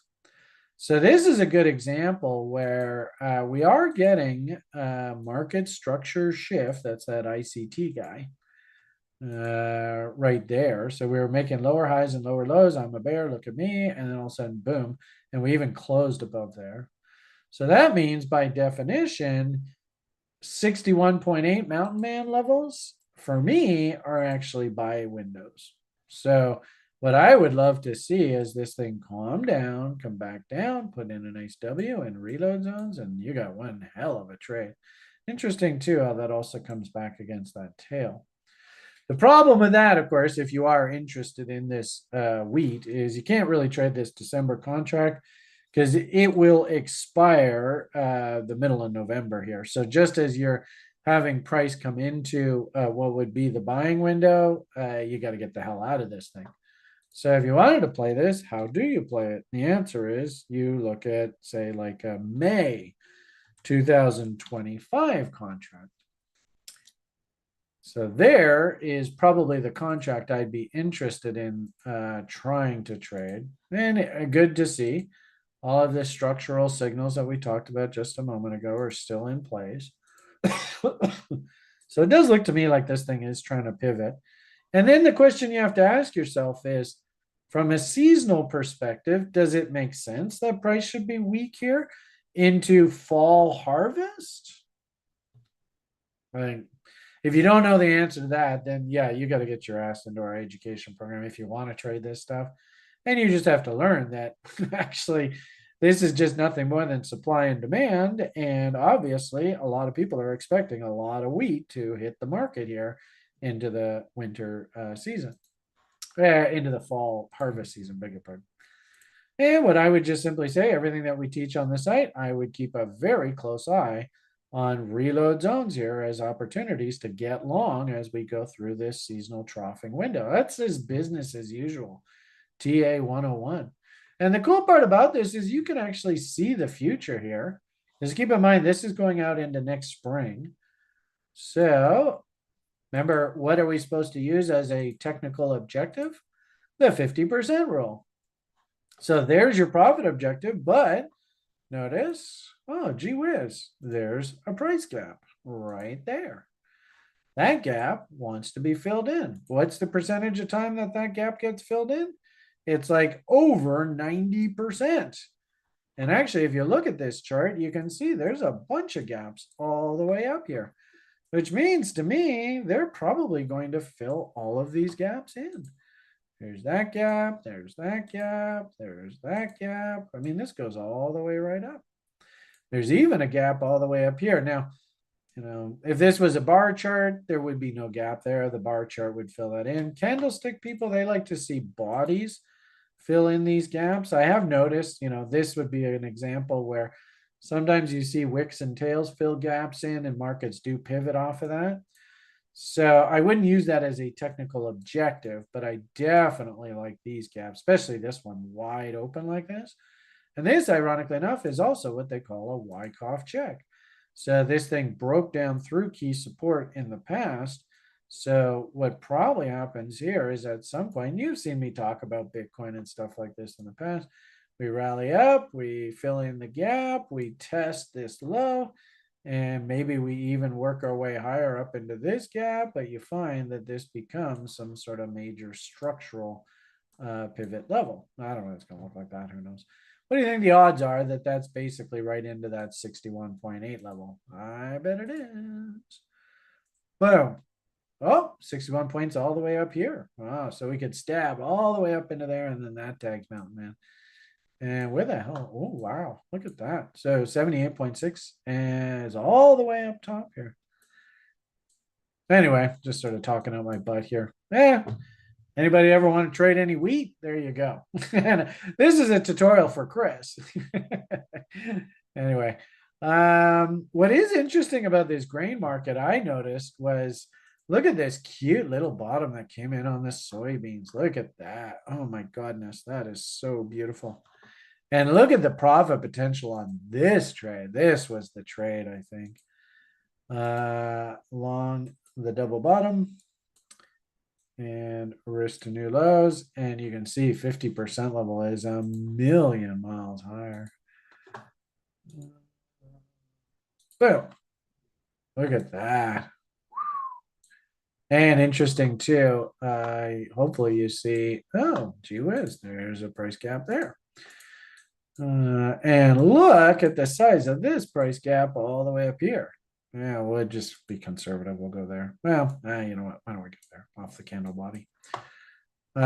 So is this thing got any potential to move up here over the next 6-8 months? Oh my goodness, tons of potential.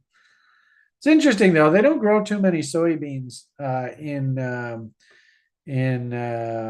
Eastern Europe. So my hunch actually is that these grain markets probably moving off of U.S. production and sort of what's the weather in the Midwest. Are people planting more corn or more beans or cotton?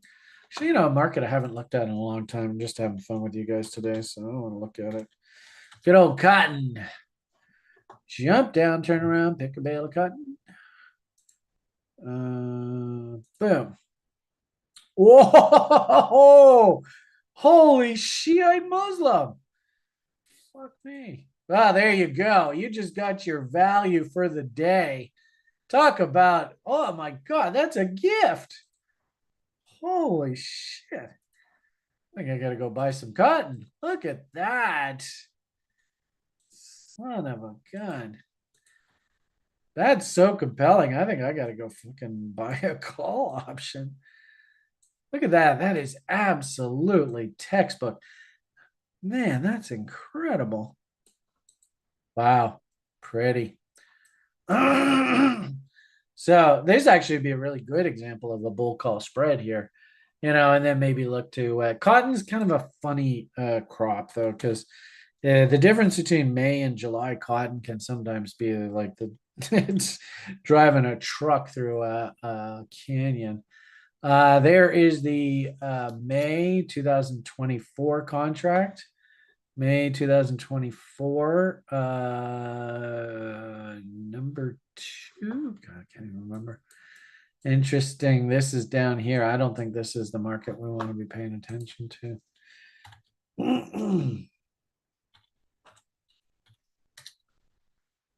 All right, yeah. So at the very least, 50% rolls, I'd be thinking of some sort of bottom here. It doesn't look like the new actually, how would we say that? Yeah, this would be new crop, right? And this is old crop. So this is probably more a debate about how big the crop is coming to market. Actually, I really like this. That's also a really good piece for you guys to learn from.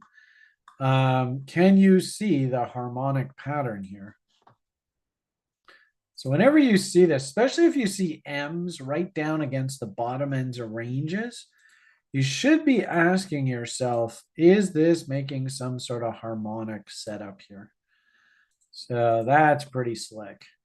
61.8, and keep in mind this is a spot contract, so the individual contracts might be slightly different. 61.8 is, I would think right off the bat, Gartley. This ideally should be 78.6, and that's coming in at 77.2. That's pretty damn close. So I might argue, and really, I think the trade was down in here against this bottom here. We often say that the institutional fingerprint is the bar that made the low press the preceding bar. So I think that's your bottom in this market. So they brought the market right back down into that range and turned it back up. And of course, 77.2s, obviously that's very comfortably within reload zones. Boosh. So there was your buy setup right down in there. And actually, look at that. That's even in a bullish engulfing candle pattern right there. Wow, what a cool chart. Huh. Wow, I'm glad I did this. I think I'm going to go buy a call. The question I have for you, I don't know whether any of you guys use AMP. Can you buy commodity options through AMP? I don't think you can. And if I was looking, actually, this is also a really good lesson. So if I was going to do, where should we see this thing exhaust itself? Remember, we said 50% rules are usually good technical bounce level. 50% level would be somewhere in here. So you can kind of see that here is the spring of next year. I think if we're going to bounce up into here and then roll over. So there's your trade right there. But wow, isn't that a cool chart? This is December, so you can't trade this. We have to be looking at the new crop month, but definitely has my attention. Yeah, I'm glad I did this.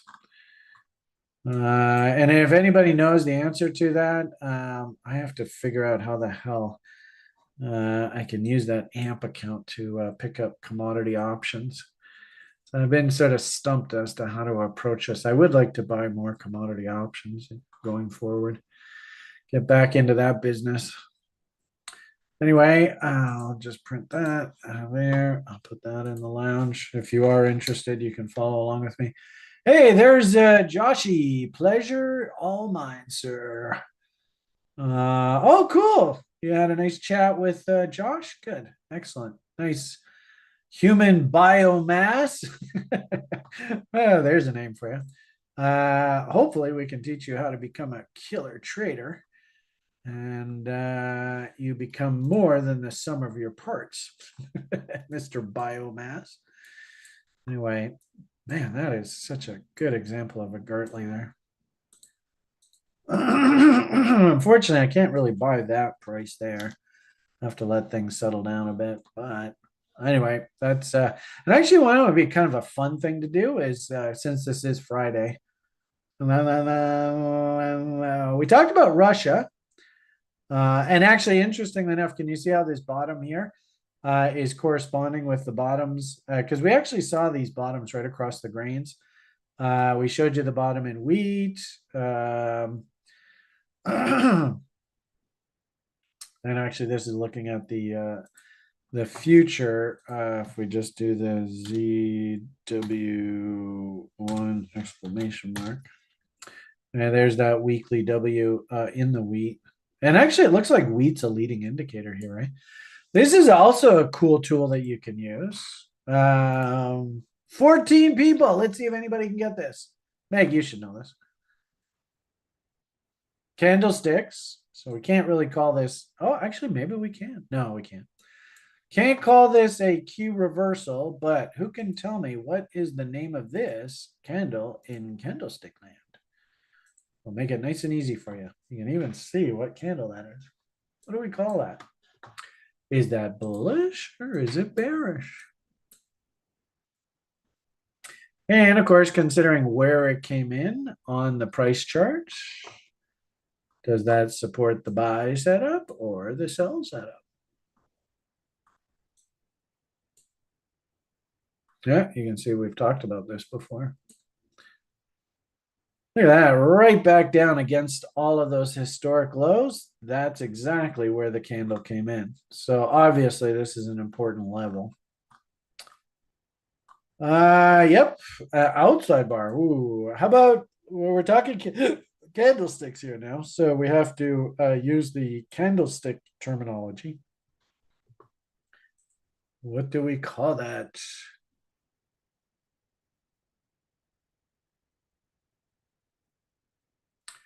That yeah. Oh, there you go. I think you're so slick, Meg. Glass Insights, you're slacking here today. You want to step up here a little bit? Meg's doing all the answering. Very good, Garrett. Nice. That's a bullish engulfing bar. Very powerful. I mean, look at this fucking bearish engulfing bar. I opened up above, not key reversal. Unfortunately, can't call it a key reversal. But you tell me, was that a bearish engulfing bar? Yes, engulfed the body. And was that a half decent signal? Ooh, down she goes.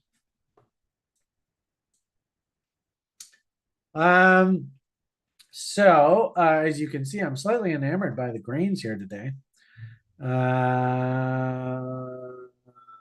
And I think it's a good idea that if you are interested in these markets, to put, I've noticed, and I think this is something that's probably will go on for a little while, but at some point they're going to address it. These exchange traded funds have far too much power in the marketplace. And what I've noticed recently, especially if you're trading things like crude oil, and I like having this kind of matrix. I had a really bad sleep last night and actually past couple nights. Actually, it's interesting. Business partner today said he's having really bad sleeps. If anything, if you're watching this video afterward, or any of you that are watching now, post in the comments how your sleeping has been recently.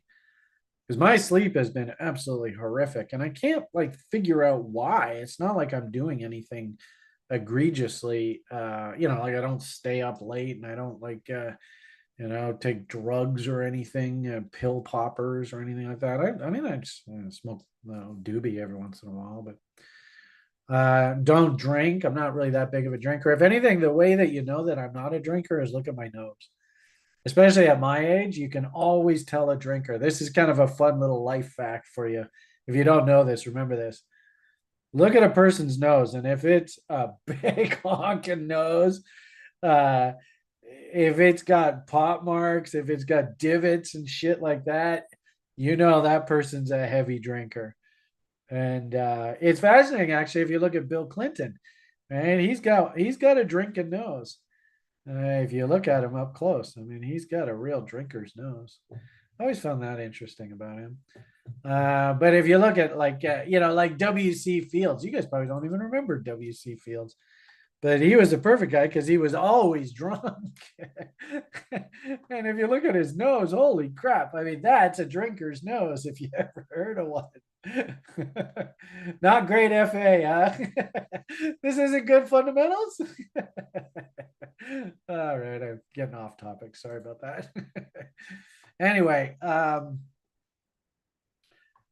what I've noticed, I didn't trade today, but in days gone by, when I am trading, um, I've noticed that quite often the big trade in something like crude, for example, it will happen. And both of these are good examples. This is the after hours market, and this is the pre market open hours.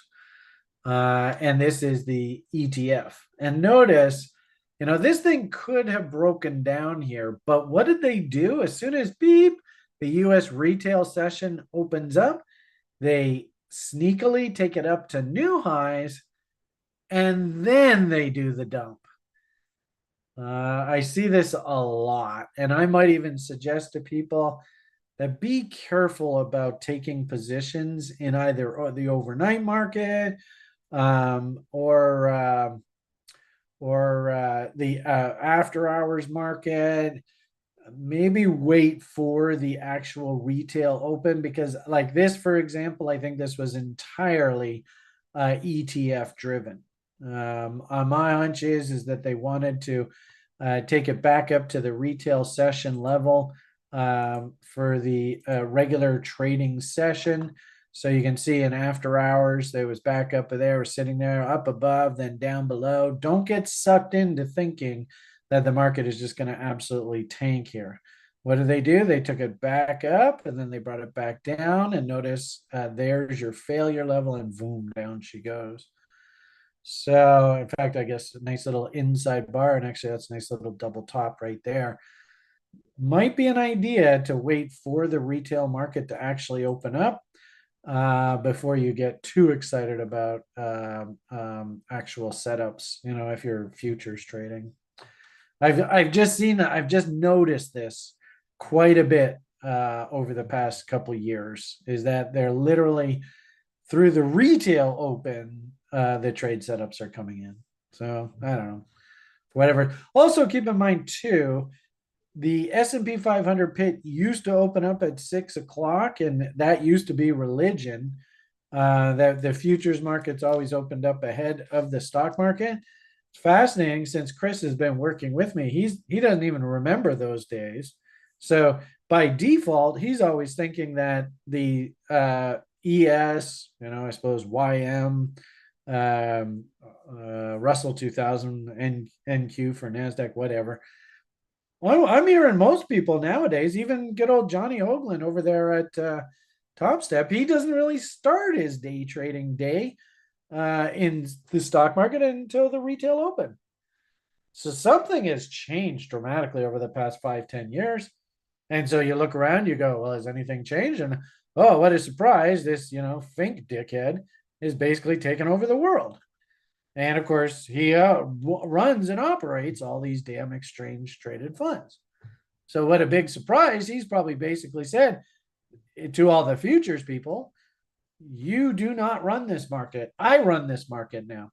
So if you're going to put in any kind of pivot, it has to be through the retail session, not the after hours session.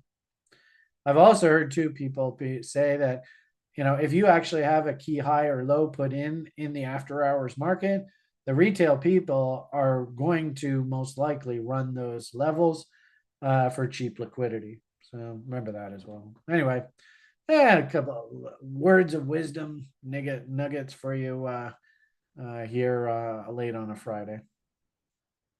I don't know. We'll see what happens. Interesting. Look at that top coming in on the oil stocks. So in a weird sort of way, the oil stocks themselves, because I always tell you that the stocks themselves lead the commodity. The oil stocks themselves are not happy here at all right now. So my hunch is whatever this bull run was that we just saw out of crude here over the past day or two, it's probably relatively short lived. Now we could probably pull this chart up, and yeah, you can see. I mean, this stock ETF, and the whole stock market, the ES, everything. It's just like dead cat bounced off the lows. You remember Brian said that he covered his shorts in here. And it looks like that dead cat bounce is running out of steam. Now, is there anything coming up here that might suggest that, well, it would make sense for the market to run out of steam? And of course, we've got FOMC coming up next week.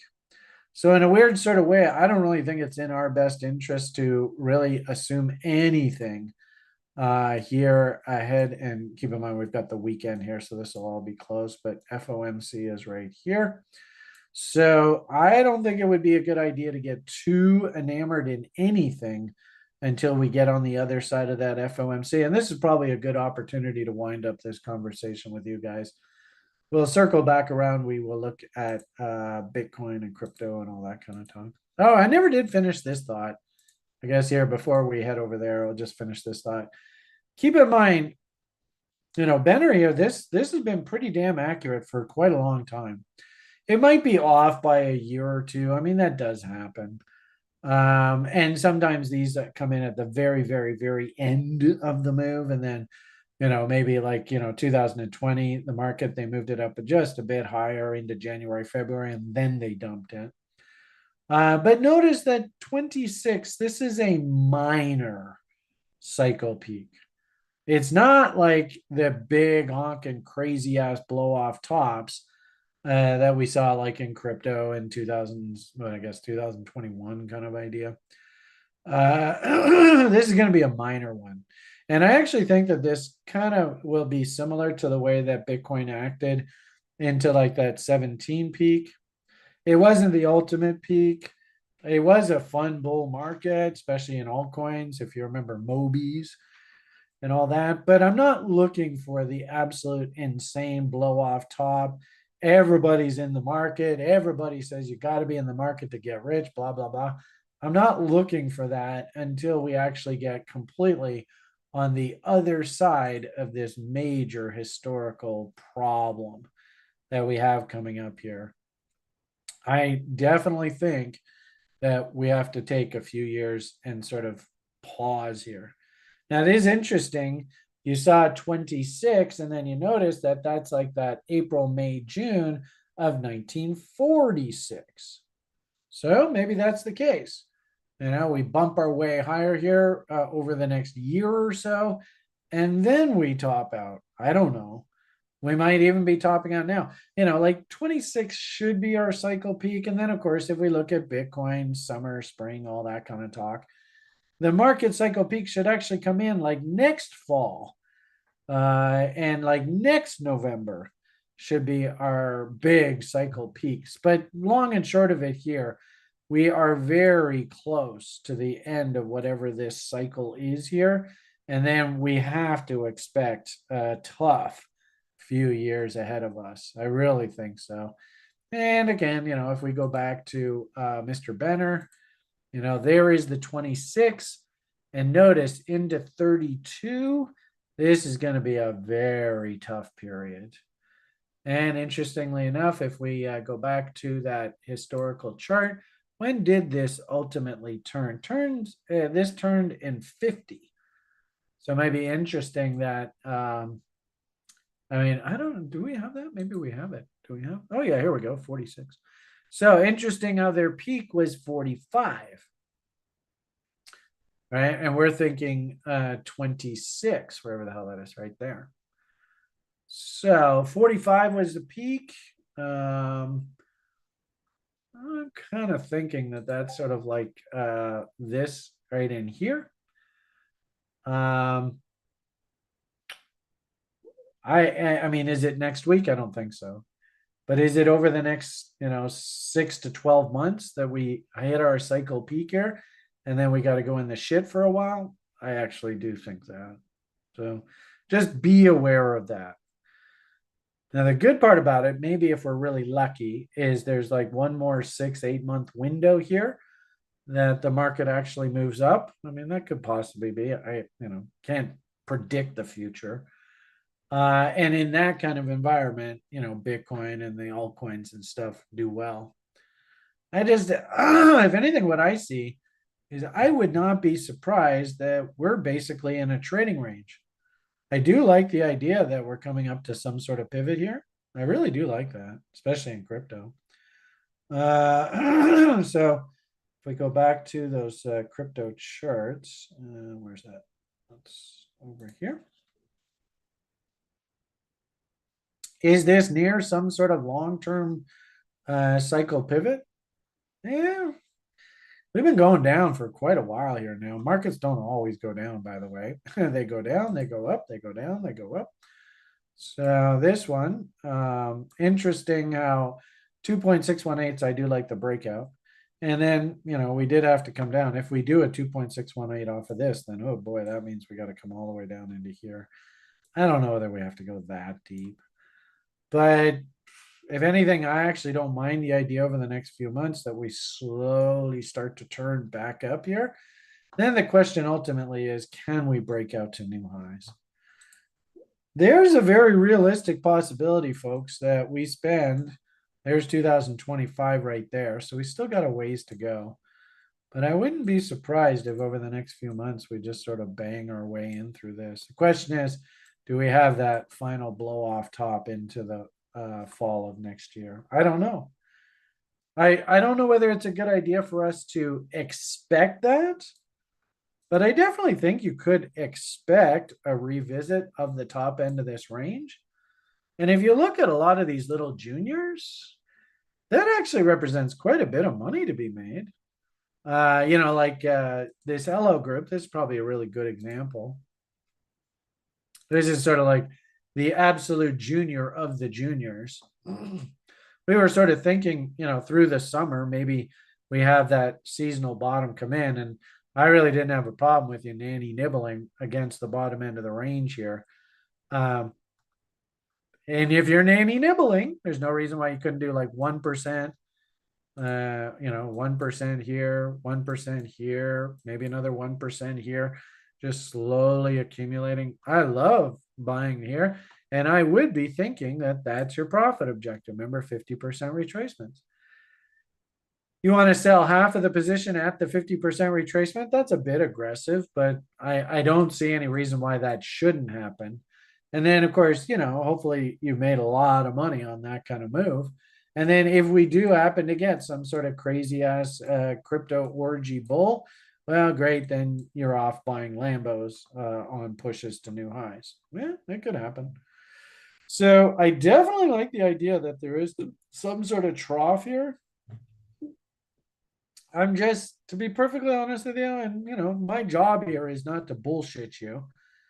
It's just simply to call a spade and 35 years in this business. Could we have that the 25, 26 cycle peak does nothing more than just revisit these old highs? And that's it. It wouldn't be outlandish to think that way. It really wouldn't. So just, if anything, temper your enthusiasm. And what I suggest to people is get those risk-free positions established. Now, maybe you're selling half on a double, which just happens to be there. Once you got the risk-free position established and you're playing with the market's money, maybe one guy I talked to recently, I said, you know what, maybe put your order at 2.618. Not just a double, but at 2.618. And then that way, the 0.618, when you get your fill, you take that money and you put it off on a side account or in, like, say, a money market fund. And that specific account, that specific money market fund is the tax man's money. It sucks. This is the 1%. How evil this hell is that we're living in right now. We should be able to keep all of our money and not be slavery driven here by the 1%. But unfortunately, we do live in hell. This is just the way that it is. So, why, if we're actually thinking that it's realistic to actually see a move all the way back up here, is it not an idea just to move your sell order a little bit higher and then just take that extra double, the 0.618, put it over on a side account, look at it, have some stupid idiot politician's face on it, and you concentrate all your negative energy on that and keep your positive energy focused on all of this kind of stuff and hunting W's. And then when it comes tax time, you just say, well, okay, well, there's the tax money. I already have it on the sidelines. Calculate what's ever owed, and out of that fund, we pay the taxes out of that. I mean, me personally, I think that's the best way to go.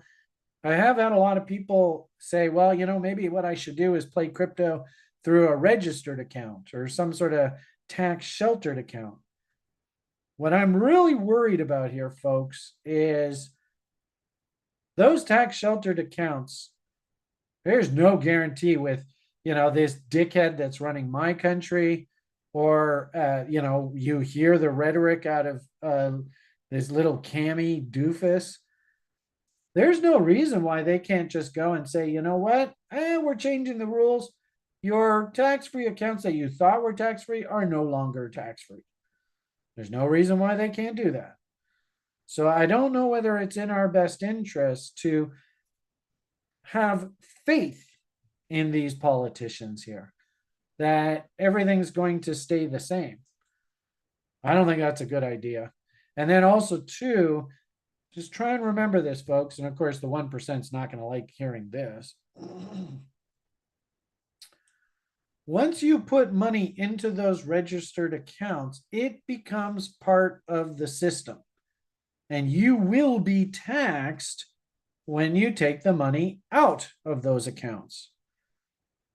You won't be taxed while it's inside, unless, of course, Cammy goes and changes the fucking rules. But you will be taxed on the outside of that. So the question ultimately is it not sort of in your best interest to keep whatever assets you have outside of the taxman's grab? Why not just take your money completely out of the system and go and bury it in the backyard? Maybe take your money and go put it in gold. I mean, half of our conversation here today was supposed to be about how gold and silver are breaking out. My apologies, I never really got to that. Maybe Chris will have to change the title of the video. I don't know. Sorry. It's interesting to see crypto's doing relatively well. We had the inside bar. It actually just hit its profit objective. So if you did take that trade, you should be sitting on a risk-free trade now.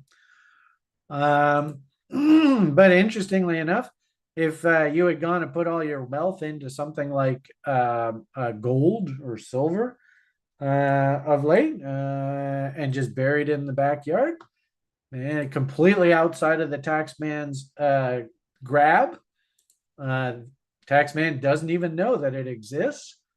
And as it stands right now, but I'm sure these cocksuckers are going to go and try and fuck us over and change the rules. But technically, if your capital is sitting in the backyard, then you don't really have anything to worry about. Oh, fuck you, government, get the fuck out of my face. But if it's locked in a registered account, it's part of the government. It's quite literally the government's money. If you put money into those registered accounts, you're basically literally giving the money to the government, because the government will take its chunk out of that, whether you like it or not. And what's worse is they even say things like there will be quote unquote withholding taxes. So you don't even have a choice in any of it. Now, the question, I suppose, is probably an interesting note to finish this video on. Do you think good old Brian is going to be endorsing you coming in on the buy side on something like gold here? Whoops. Hey, where did my, oh, I guess, oh, that was bizarre. Let's try that again. Oh, there it is. It is there. Isn't that funny? All right. Do you think Brian's going to endorse you to come in and buy gold here? If you need to think about this, then obviously I failed in teaching you. This should be a really, really simple answer for you. The only problem is, of course, the public, they chase. This is going to be the headline. Interesting choice in titles for the video here today. Do you think there are other people in our society that are being encouraged to get all excited about this gold price and where it is right now? I think so. But you can't be a buyer there. That's crazy talk. Crazy talk. I might argue, I mean, maybe we could. I've drawn the base of this particular study right there. Yeah, it's always frustrating. Anyway, we could go there to there, which probably means there's a bit more upside to go here. Not much. In fact, actually, that's also been hit, eh? And this might be like an alt AB equals CD, which means that we want to go bot trade. Hey, there we go. So you can clearly see where you were supposed to buy. That was at about 1800. Here we are at 2600. I would really hope you don't get too excited about buying here. Also, too, and I showed you this image a while ago. Where the hell do I have that now? That wouldn't be over here. I guess it's not on any of these pages. Let's get rid of all this. Man, that Buffett indicator, that is scary. And, you know, Buffett's actually selling a lot of stock right now, folks. So in a weird sort of way, that's that religious zealot's dream comes true. Trump wins and then they dump the whole fucking market. I don't know. What I wanted to show you was great. Now, which of the 5 million tabs is it that this is on? I don't know. Over here, maybe? Nope. No. Jesus, look at that signal. Man, this algo. I really like what we've put together here. This thing's fucking awesome. But where is well,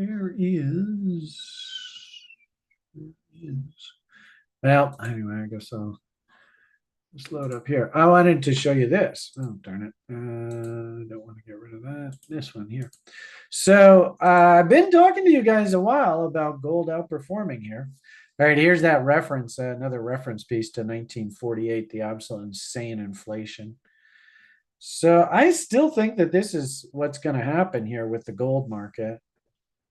So if we go and look at something like NEM, is it doing what we forecast? Because keep in mind, I originally drew up this chart here at the beginning of 2024, back last January, February, right there, right? So the conjecture was we were going to rally back up against reload zones, then come all the way back down into reload zones. Man, this is the 1970s and 80s. So up and then down. Then we consolidate, and then all fucking hell breaks loose. Interestingly enough, well, I could argue from both perspectives. If Trump wins, the scuttlebutt is, of course, that he's going to blow up the deficit, which would basically be a replication of what Reagan did. It was interesting to see in the debate the other night, he actually made direct reference to Reagan, which I thought was interesting.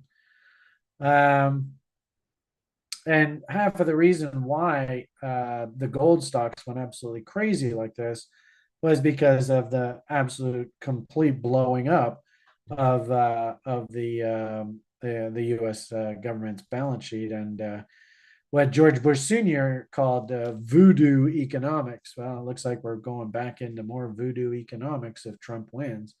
Ironically enough, you think the deficits are high now? Oh boy, you ain't seen nothing yet. Ironically enough, though, I could also see the same scenario with Cami because she's going to try and put forth absolutely insanely over the top socialist agenda. So in a weird sort of way, it's like if the over the top socialist agenda Cami wins, then the deficit gets absolutely destroyed because of government spending. If the I guess we have to call him gray toupee now. If he wins, then we're not going to have increased government spending. He's going to cut taxes, which is going to create massive deficits, which is going to cause this hyperinflation. So, ironically enough, it's almost like we're doomed. This has to happen. So, anyway, there's nice positive. And of course, what's Bitcoin going to do in the face of that? Buy Bitcoins, right? But I think that this happens kind of into, I don't know whether it happens through this presidency. I get the feeling that this is going to happen. Well, I don't know. That's tough. If this plays out the way that this did, this should play out the way that that did. Oh, that's kind of a funny oxymoron. Although this might take a little bit more time to play out. But nonetheless, let's go see what Newmont did in the interim. Did we get that counter trend rally heading back up into reload zones here? Well, looks like it's happening. So we said 2024 was where we started this study. So that was boom, right here. And the conjecture is that Newmont will work its way all the way back up into here. Right? So that's this counter trend rally. And that's what this move was. It's remarkable how consistently similar this shit is, eh? You could also argue too, if you're a fan of that ICT guy, right? So this is market structure level. You break the market structure and then 61.8 retrace, and that's me. But you can see, I think he calls it fair value gap. You can kind of see how this is a traffic area up there. That gets rejected, and there's your short trade right there. Then bullish structure comes in, and you got to go back on the bull. So the point here is that we worked our way in sort of February, March kind of idea up to 41. And we are now at 53. So this thing's rallied about 30%. Son of a bitch. So it turns out our little forecast was pretty accurate. So that was like, I guess probably right in there. We did it like, right. Well, let's go there, somewhere in there.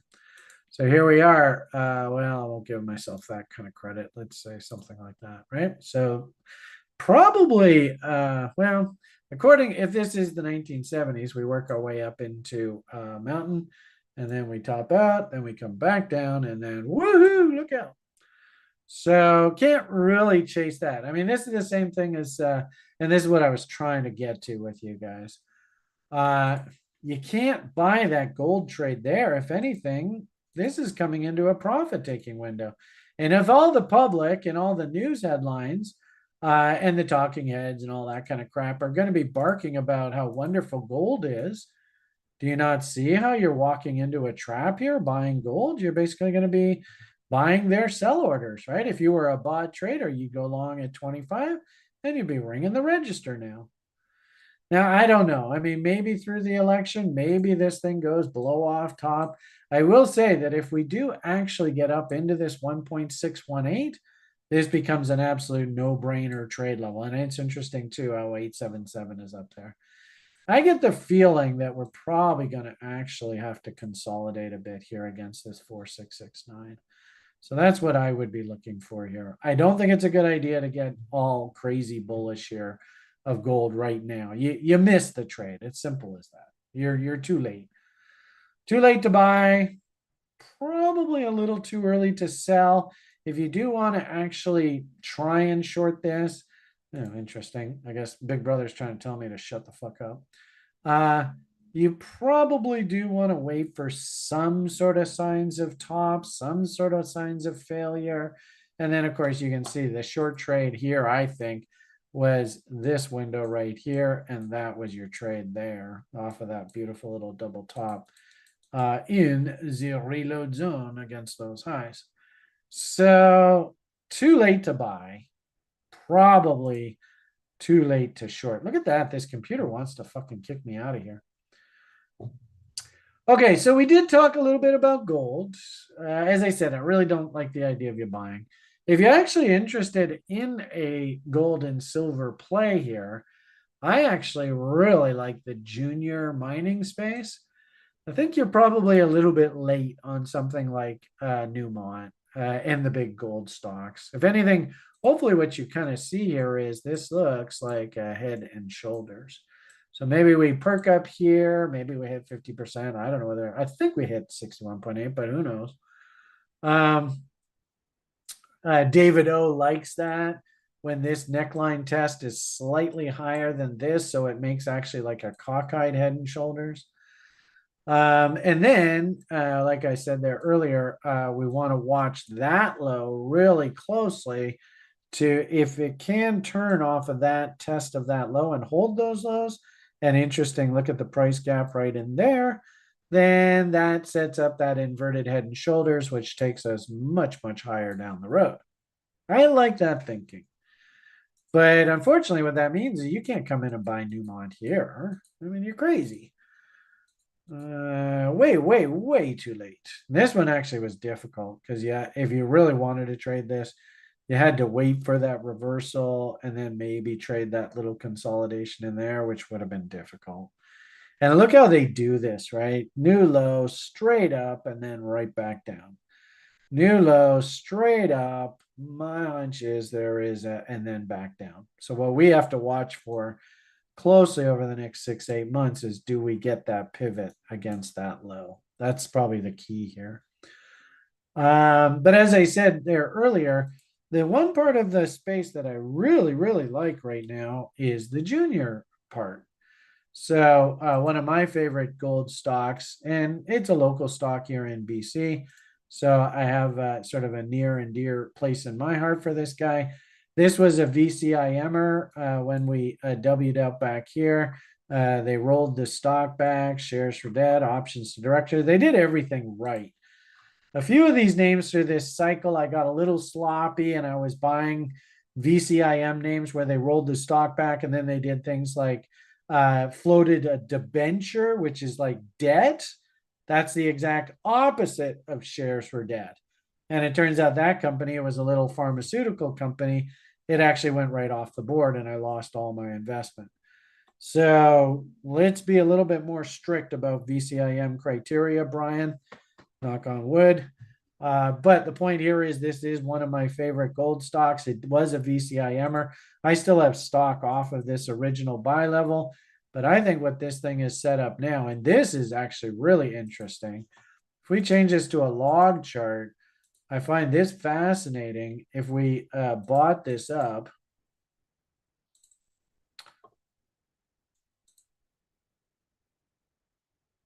and do a log, boosh, where's bot, boosh. But then I'm gonna have to click this again. There we go.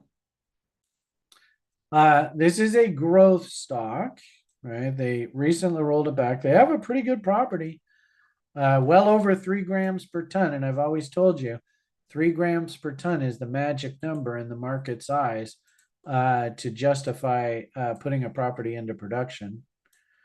So if we bought this up,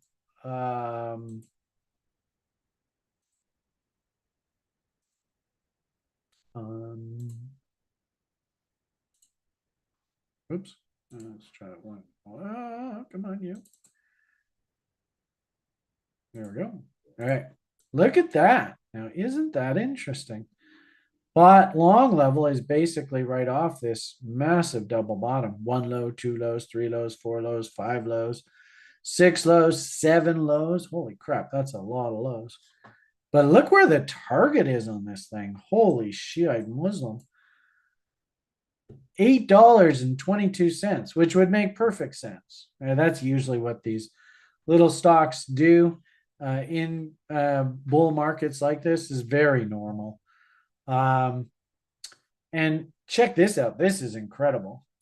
if I do a Foggenbaum off of this original W bottom, does it make sense why the market stalled out right here? And then if we bullishly accept this consolidation, which it looks like it's trying to do, we'll know that's for certain if we break out through the top here. Then where's the next stop? And check this out. This is incredible. Did the market actually forecast that this was going to happen? So you all know how much I love my chaos theories. Check this out. I think if you're going to do all of these studies, you have to make sure everything is done off a log base, because remember, this is log base. Look at that. Damn.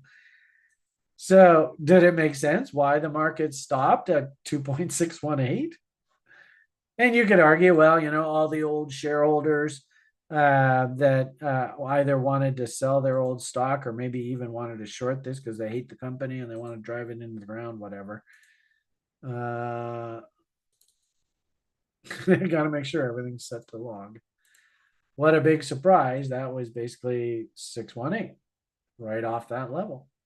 And then if we do consolidate and resolve bullishly, look where 4669 is. Isn't that interesting? Which just so happens to be right up in that bot objective.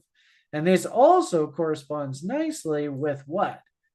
I don't know whether you guys can see this, but $10 a share is a big, fat, round number. So there is $10 a share.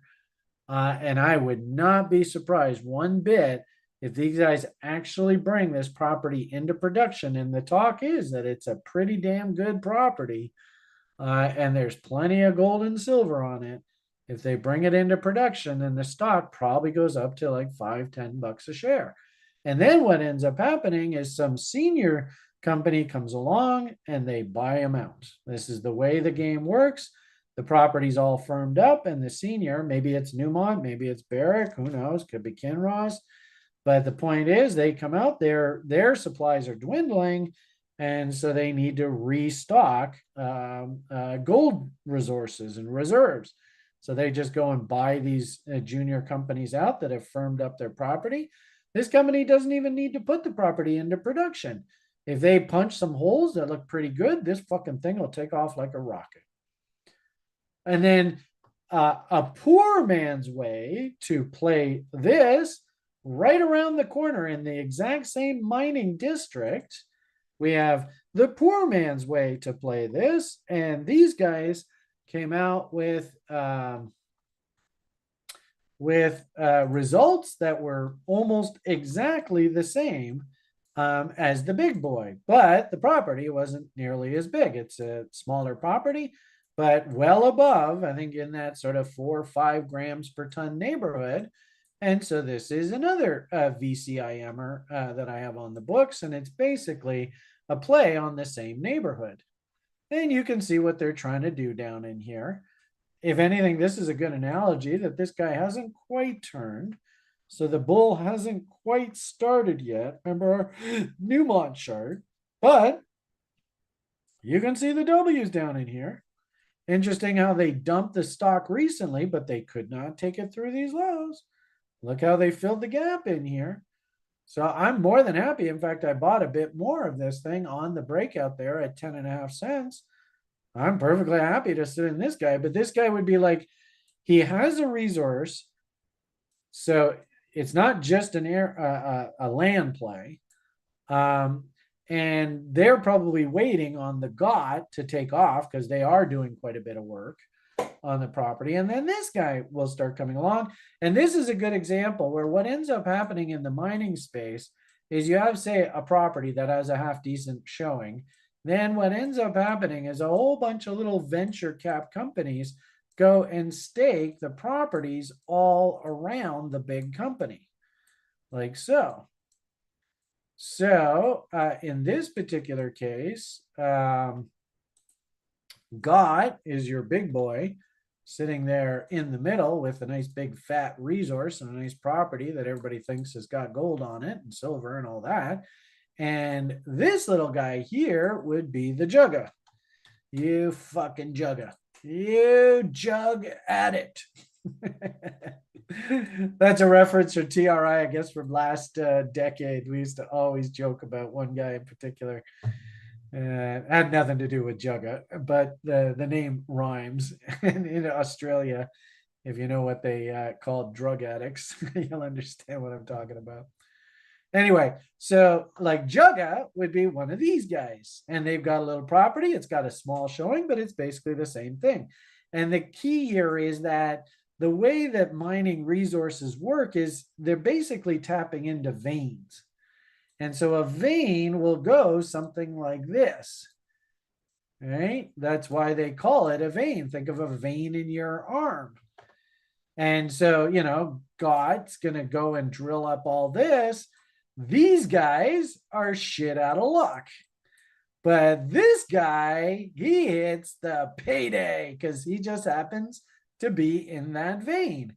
And a company like God will just say, well, you know what? Since we know that the reserve showing that the vein keeps working in this direction, we'll just go and buy you out. We'll buy you out. We'll buy you out while we're at it because we want this whole property, and we'll buy you and we'll buy you and we'll buy you just so we have the whole resource. And that is the way the junior mining market works.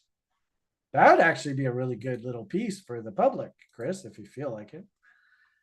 And then finally, if we want to, my last play in the gold and silver space, probably the best way to describe this for you, is the just pure property area play in this neck of the woods. As I said, this is historically a very what's the word I'm looking for? Prolific, I think, is the word that they use in the industry. This area of British Columbia, it's called the Golden Triangle. There are a lot of mines in that particular neck of the woods. So this guy here, he doesn't even have a showing. All they did, and if we go back to our GOT analogy, so you've got, we'll say GOT here, and then we'll say Jugga up here. And so GOT's got the big property, and Jugga's a little guy, and of course our vein comes along like so. So GOT will probably go and buy out Jugga if they can indeed firm up their showings and their stock price starts going up. Think of these guys and Duro and the old CEO of Goldcorp. He went and took a big position in this company. So I'm just basically riding his coattails, and we're long in this area. It did look like we had a technical breakout there about 4 or 5 months ago, but that evaporated. I'm perfectly fine just sitting in this. I have no worry whatsoever. But think of like this ENDR as they have an area play where they have gone and staked, and I think they have something like 600,000 square mile or kilometers of land that if these guys happen to hit pay dirt, well, they have a right to all of this land here. And so in a weird sort of way, it's kind of the same thing where you can see that this vein might go all the way along here. And so GOT went and firmed up their resource here. They went and they wanted these guys that had all circled their property. They went and grabbed them. But you might find that there's just as big of a showing down here. And ENDR owns all of the rights to explore all of this land. And it's some staggering amount of land. Like I said, 700,000 square kilometers. So that's the way that I'm playing this mining market. Does that make sense? Anyone? I don't know. Meg. Oh, Meg's gone. That's too bad. This would have been a good one for Meg to chime in on because she's Canadian with me. She's got to learn this stuff. I don't know. Chris, did you learn anything about the way the mining industry works there? Was that a good illustration? Cool. All right. So the point of the matter here, and I don't know if any of you on YouTube want to chime in and maybe post a comment. I did not realize that that's the way the mining business works, but that is the way the mining business works.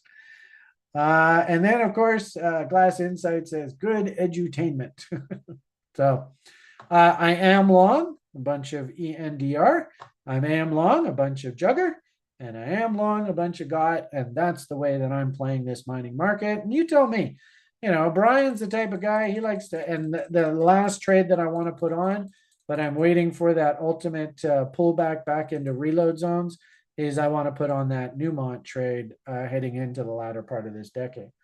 But you tell me, just on simple on balance, is this the kind of stuff that you hear that Beamish guy talking about? Coming in and trying to buy at the bottom ends of ranges and looking, I quizzed all of you earlier, what should be your technical objective on any investment that you take. Don't look for new all-time highs, but if nothing else, just simply look for 50% retracements. This, of course, is that logarithmic chart. So just make darn sure that you do all your studies off the same logarithmic basis. And there's the 50% rule, sitting at $1.43. And if you look at the price action in particular, it looks to me like big old price gaps up in here. And probably all the way up here. This looks awfully suspicious down in that area there, right? So I don't know whether we get back to 50% rolls. I do see there's another gap up top here. But I would use the 50% rule as your sort of, you know what, I'm going to ring the register hard. You don't have to sell all of it, but I'm going to ring the register hard if we can get back up into this $1.40, $1.50 area. So from 2 bits, that's what is that? That's about a 6-fold increase. That's not bad. I'm sure there are worse things to see your money do. So that's basically what I'm seeing here in the gold and silver market.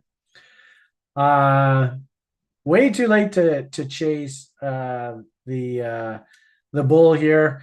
And if anything, looking at some of these names like this Enduro, the fact that it made a new low here recently, I don't know whether I actually believe that the gold and silver market, this is straight up from here. And of course, like we said, if we listen to the public, we probably hear that they say it's straight up from here. And if anything, that's got to be our warning sign. You know what? Maybe it's best that I just cool my jets and let's wait for some sort of technical consolidation before I get all rah bull. When it comes to silver, it looks to me like same sort of thing as the gold. Looks like the silver actually could do a little bit of outperformance here. So A to B, C to D, but that's not too much higher, right? 31 and A, B, C, D targets 33. And we've got 61.8 sitting right there at 35. So you're coming in and buying here, great, maybe 10% on your money. But what's the downside risk? I mean, I could very easily see us come right back down against those lows there. So kind of the same thing as gold, right? Way too late to be a buyer. Probably a bit early to be a seller. And very, very early here to be a shorter. And if anything, if I was long this, I would be having my open orders all working up in here. Maybe you do like ABCDs, alt ABCDs, 127, 1.618, and just be spoon feeding the market as it comes up into here. But I don't think buying silver here makes a heck of a lot of sense. Okay. I don't know. Did you guys, anybody get any value out of all that? I've been blabbing away here for 3 hours. Is it really noon already? That's incredible. I don't know how the hell I did that. I'm sorry. Oh, okay. So it's not that bad. 2.5 hours. Well, fast forward, put me on 2 times speed. Maybe you might even want to put that note in the call. Today's video is very long. Brian covered everything under the sun, and maybe it'd be a good idea to put it on 2 times speed until you get to a section that you're interested in. And hopefully I've said something to appeal to everybody here today. All right, everybody. Closing look on yield corn. How are we doing here? Oh, man, I love these signals. Oh my goodness. This dashboard that we've created, this is fucking awesome. It's just absolutely cool. But hell, I could start talking for another half an hour, so I better shut the hell up here. Where is my crypto page? Is it way over here now? Oh yeah, oh, looks like it might be. Let's see what we got with the corn. Heading higher. I don't see any reason why this is going to stop heading into Fed. Having said that, and if anything, now you could probably do some measured moves. So you can go A to B, C to D, and then let's flip this to reload zones.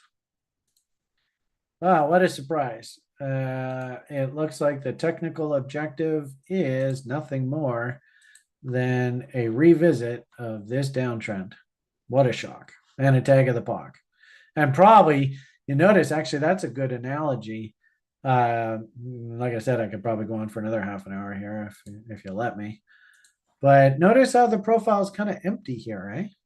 So fairly thick, lots of volume traded in here.